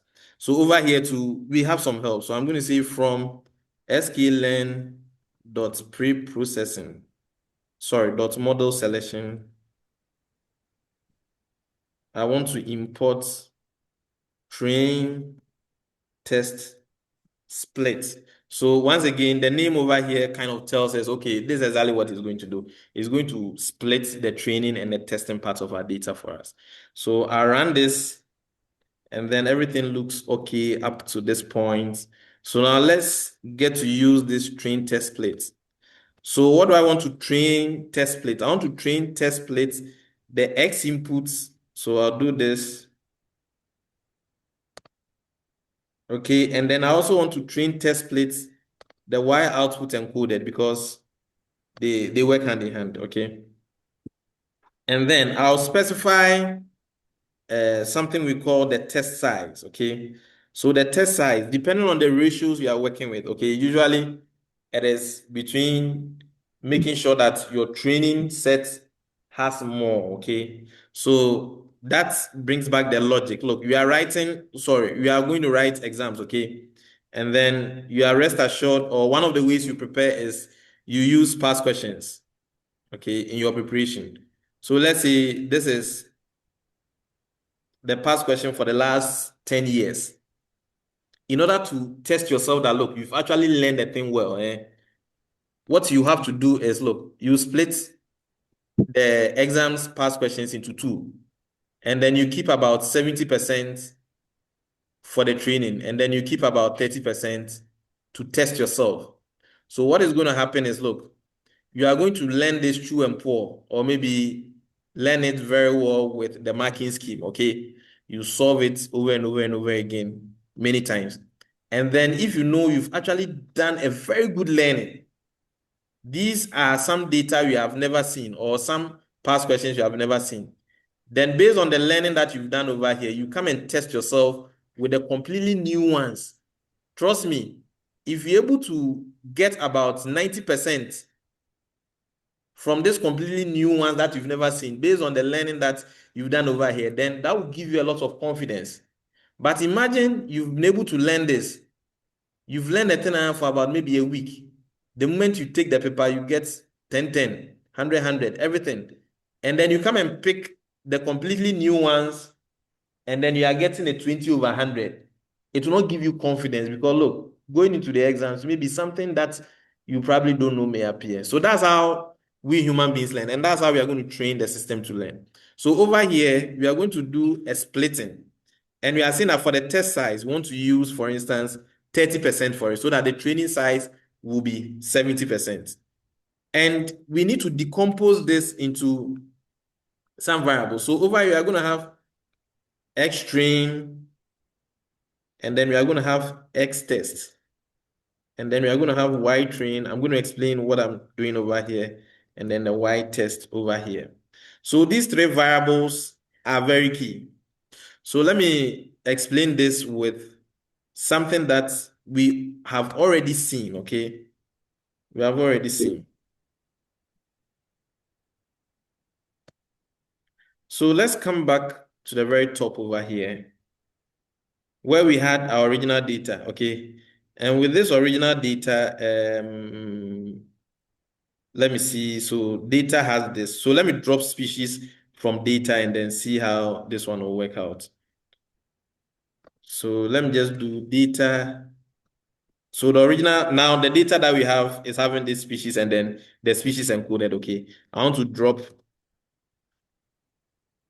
and then the columns I want to drop is going to be this one, okay? Because I just want to get what I have over there.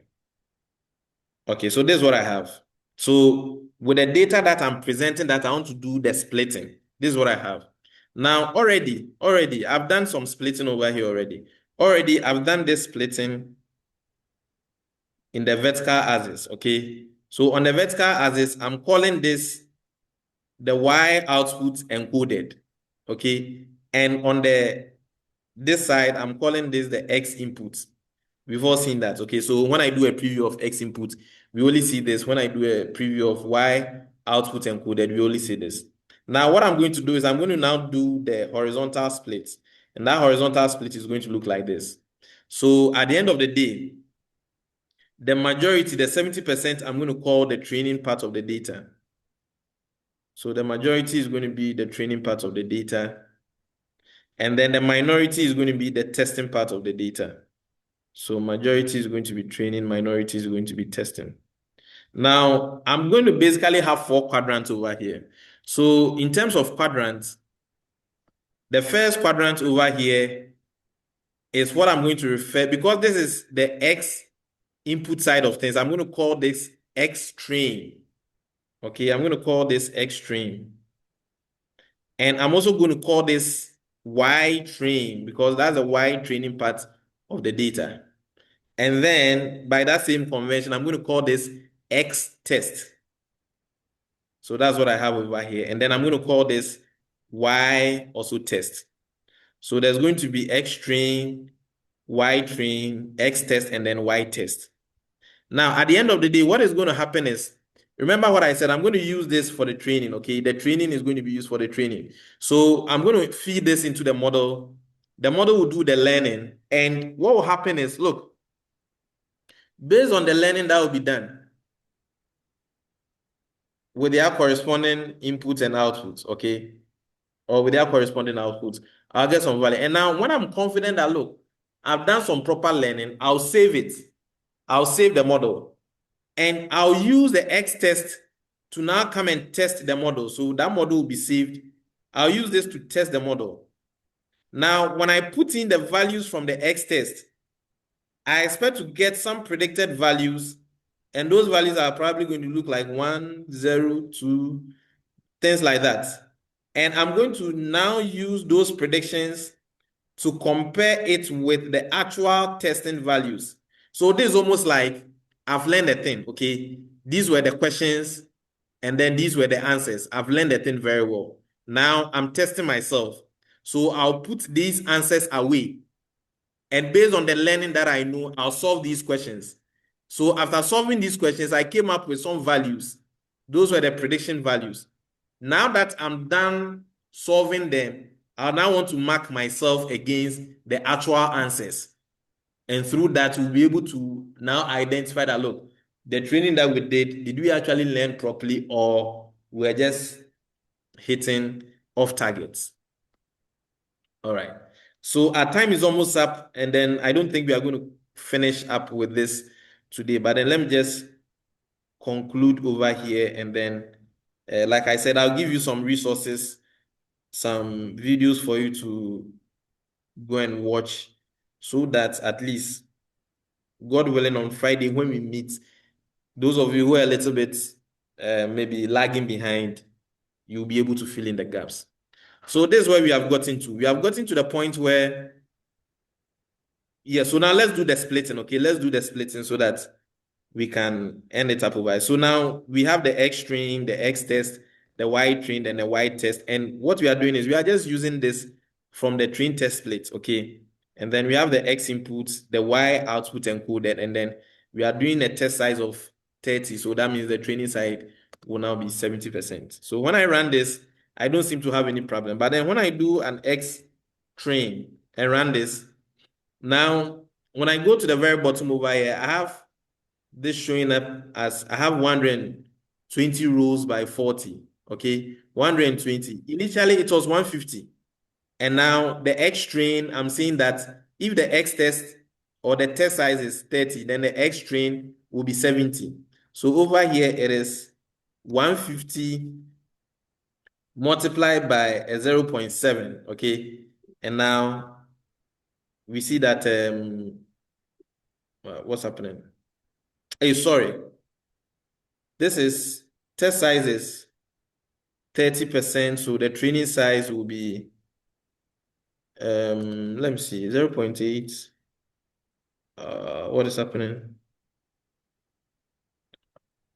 Oh, sorry. So it's supposed to be a 0.2, okay? A 0.2 or a 0.3, if that's what I intended, and not the 30 that I wrote. So let me run this one more time and then run this. Okay. So now when I run this, now we are getting the 105, okay, because this is actually the, how do you call it, the 70%, okay. This is the 70% portion. So that's going to be X train. Now let's look for X test. X test is then going to be the 30% portion. So this is going to be the 30%. We don't get to see that over here, but then if I'm to do X test dot shape, then I get to see that this is 45 by 4, okay? So let's do a 0.3, which is the 30%, multiplied by 150. We are indeed getting the 45%, or I mean 45 instances. So definitely everything is looking good. Now let's look out for the Y train. So for Y underscore train, when I run this, remember the Y is going to be the zeros and ones on the other side, okay? That's exactly what we specified over here for our Y, okay? The species encoded, that's going to be the Y. And that's exactly what we see over here when we try and do a preview of the Y. Okay, then if I'm to do the Y test, we get to see that this is also the 45 samples that we have. If I'm to do a dot shape, we get to see the actual thing. So we have 45 over here. So now we can tell that the training part and the testing part is looking good. Now, one of the reasons why we are using these libraries in our work is the fact that, look, we want to also put in some element of randomization over here. Because look, when it did the splitting, just look at the numbering over here. These are the indices, okay? So based on the indices, this is index number 111, 110, 143, 24, 7. Look, there's things have been mixed up. It has been reshuffled. Once again, we just want to make sure that, look, the computer is very easy at identifying patterns, okay? And we want it to be very difficult for the computer to just pick it up. So we just reshuffle, and then we split. Because if we don't reshuffle, based on the original structure of the data set, and let me just show you, and this is where it can become a little bit, based on the original structure, you could see that the first 50, every one of it was Iris Etusa. Every one of it was Iris Etusa. Then the next 50 was Iris Vesicular. So based on our split, we have 105. So what that basically was going to mean is the first 105, if we didn't use the libraries that we are using, where we are reshuffling and making sure that we don't maintain that pattern, we are going to end up with Iris Setosa or all Iris Setosa and all Iris Vesicular, because this one will make up 100, 50, 50, 100. And then 5 of the Iris Virginica all going to the training part. Then there's going to be a serious bias in there. We don't want to introduce any form of bias. We want things to be randomized over here. And that's exactly what we have showing up over here. So the next time we meet, we've done everything that we need to do. Now we are going to build the model itself. We are going to check the summary. We are going to check the weights that I spoke about. And then we are going to do the compilation, fitting the model. And then we'll check the final weights after the update of the weights and all those things. And then we'll do some plotting over here. Then this is where it gets interesting, where we'll be making predictions. We'll analyze our results and then we'll end. All right. So our time is up.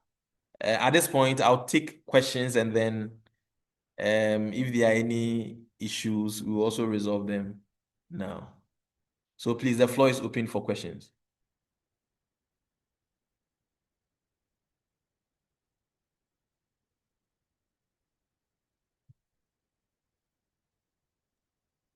Hello, sir. Yeah, hello, Sheriff. Yeah.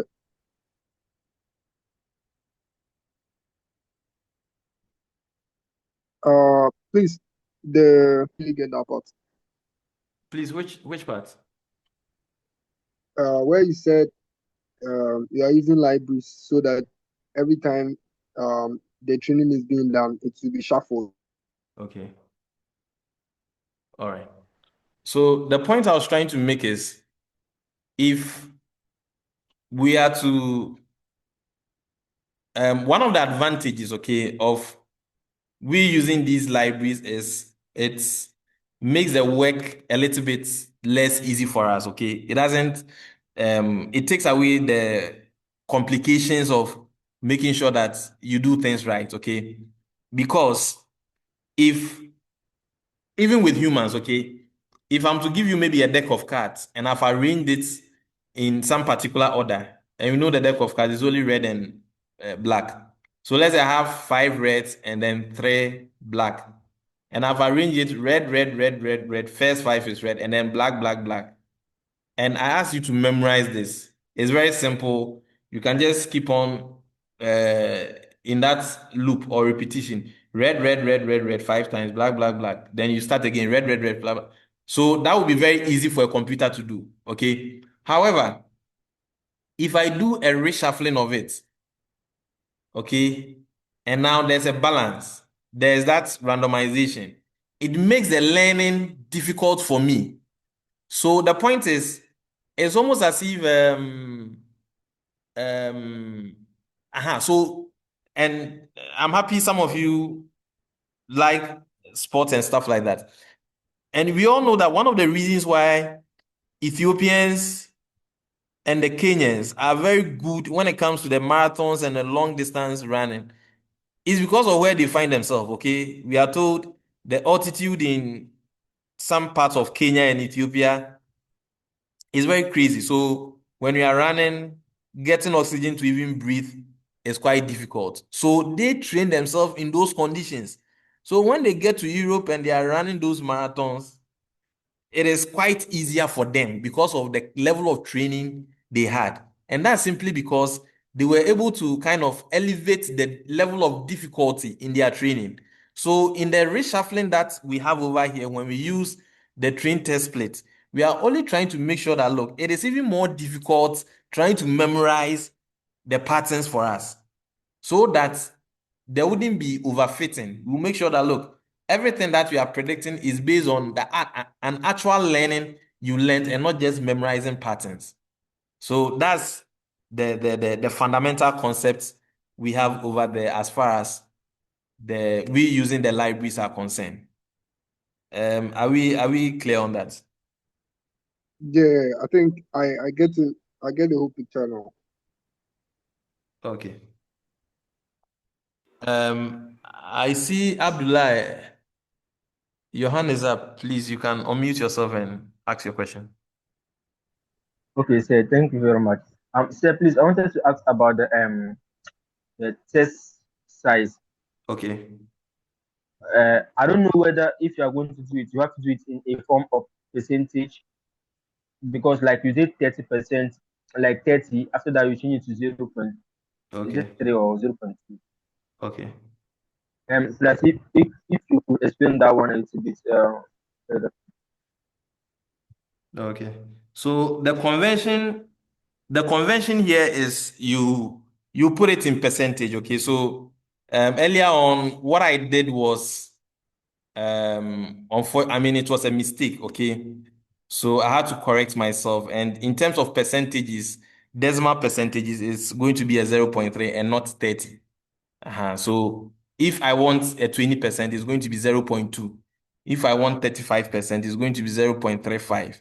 But once again, let me also make this point that the the convention here is we would want to make the training size much bigger than the testing size because indeed we want to train the model. Okay, so majority of the data set will go into training. So the general convention is you have um, a range between 20% to 30% for the testing size. So between 20% to 30% for the testing size, you're okay.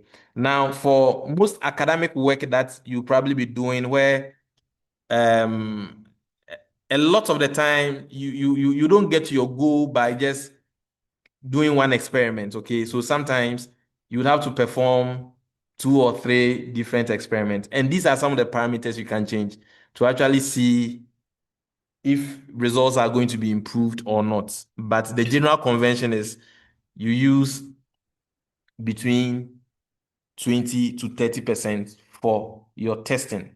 And the way we do that is putting it in percentage terms. So that's going to be a 0.2 to a 0.3.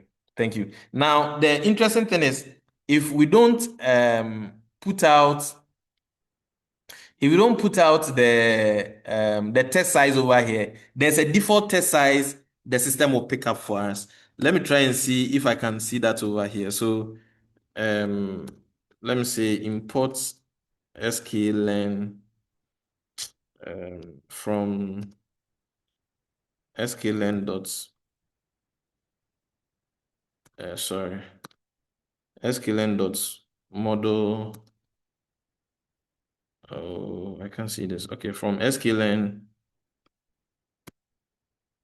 dot model selection, we want to import train test plate. Okay, so let's see train test plate, and then usually when you are working in VS Code, you have the opportunity to have IntelliSense to now hover around this. So you could see that you can specify a test size. or a train size. Okay, so it's either we do test size 0.3 so that the testing will be 0.3, or we can do a train size 0.7 so that 70% will be used. But then let me see if, and very good. And you could see that by default, it is also expecting a float over here. So it's supposed to be a point something to actually indicate the percentage. Let me see if they indicate a few very good. So the parameters. So it says that the test size is a float or an int. Okay, default is none. Now, if float, you should be between 0.1 to 1%. Okay, or sorry, 100%. And then so it says if the train size is also none, it will set it to a 0.25. So basically, the test size, if the test size is none and the train size is none, then by default, a 25%, because like I said, the general convention is you use between 20% to 30%. So it will just pick up the middle point, okay? So that's the default. So if you don't specify explicitly, it will specify a 0.25 or a 25% for the test size. And over here to yeah. So that's going to be that. So I hope your question is answered, Abdullah. Yes, Okay. sir. All right. Glenn, I see your hand is up. You may proceed with your question. Yes, yes. So please, with the encoding, the label encoding part, I just Okay. wanted to confirm that when we've changed the labels, like the flower names you give us, when we've changed the labels to numbers like 0, 1, 2, Mm-hmm. are we going to look at them like numerically at some point? Because I saw in one of the slides that you did 1 - something, and you're like, Yeah. that's one is representing something that like was text, but now we have changed it to a number so that the machine can be able to read it. So are they are they still just like categories when they have changed them to numbers, or we'll treat them numerically at some point in the training or somewhere? I want to confirm. Okay. In fact, that's a very good question. Okay. So what's I'm going to answer you in two parts. Okay. The first part is the data set that we are dealing with, okay, which is the IRIS data set. What we are working with is what has been downloaded and then we are using. Okay, I downloaded this from the I think the UCI machine learning dataset repository. However, let me just bring in this over here. You see that we are working with scikit-learn, okay? So scikit-learn has some data sets embedded in it as a library, okay? So I can say from sklearn, and I'm showing you this because of the question you asked. From sklearn dot, so no, I'm going to say from sklearn import data sets, okay? And then what I want to do is just to show you a preview. So when I do data set dot, I'm going into that data set subpackage. You can see that I have load, there's a breast cancer data set, and we are going to see, or we are going to build models for that. Okay, there's a diabetes data set, there's a digit, and there's a load iris. Okay, so there's the iris data set over here. So now let me call this X. So X is going to be equal to, I've loaded this iris data set I'm getting from sklearn into X. Okay, so let me run this and then show you exactly what will help you understand this. So now when I upload this time around, it is not giving me the data set in a data frame because the one I have over here, okay, this one, the way I did the imports, let me come back.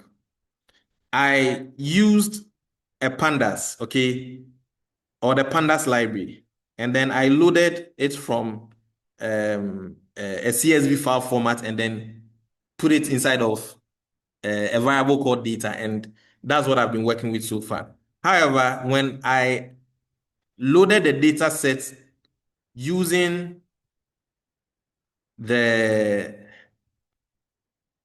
scikit-learn data set, okay, I have it in some NumPy array, no problem. But then when you scroll through this, okay, you see that this is, when you look at this properly, okay, the structure of this is almost like a dictionary because you see we have the curly braces over here, and this is the key. Okay, so this is the key column, and then this entire thing becomes the value. Okay, so the value is what we see over here. Now, when you come over here, this data set when you have it from the scikit-learn, has already been pre-processed for you. So over here, you get to see that when it comes to the targets, you don't have to do the label encoding as we had to do.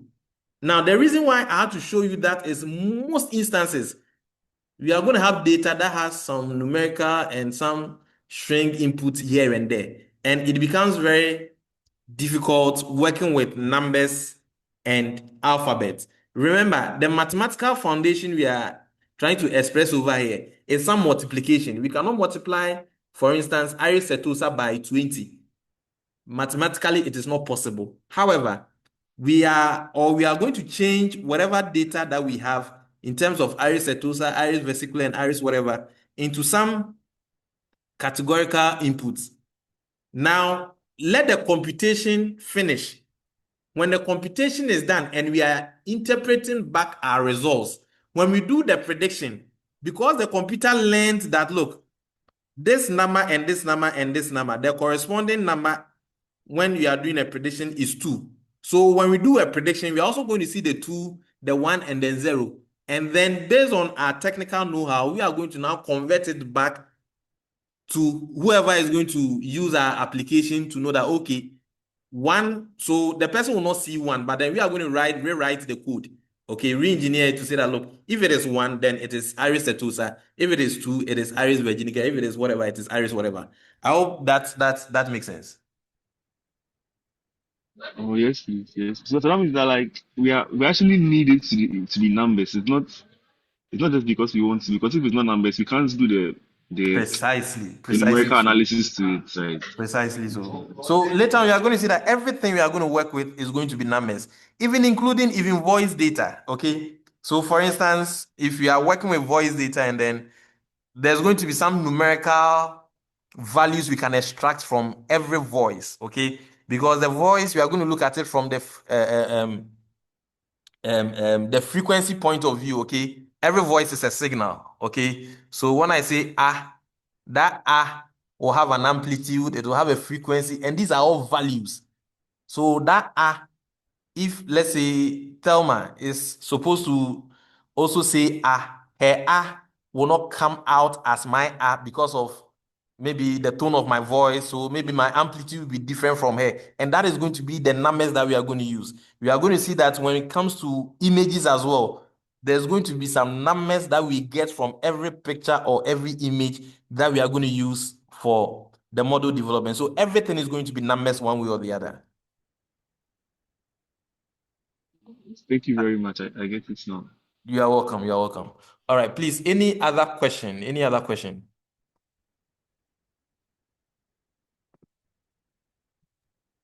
Hello, sir. Okay, Sheriff, you are back again. Yeah. Okay.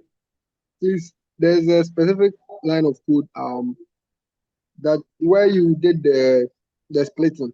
Okay. Please, can you move there? Okay, let me go back to the splitting. So this is where, is it this one? Yeah, the code itself. Okay. Yeah. So I see that you wrote X train, X test, Y train, Y test. But then after the equal to, yes, I was expecting that the number of variables somehow should be equal to the values that you are going to store in them, but I don't see that. Okay, that's a very good observation. Okay, now you remember when we're dealing with for instance, maybe a typical example, I can do X is going to be equal to, let's say, a tuple. Okay, so the tuple is going to have, let's say, 10, 20, and then 30. This is a valid way of declaring the tuple. And when I run this, X is going to be equal to this. Okay, in that same way, I can do X comma Y comma Z is going to be equal to that same 10, 20, and then 30.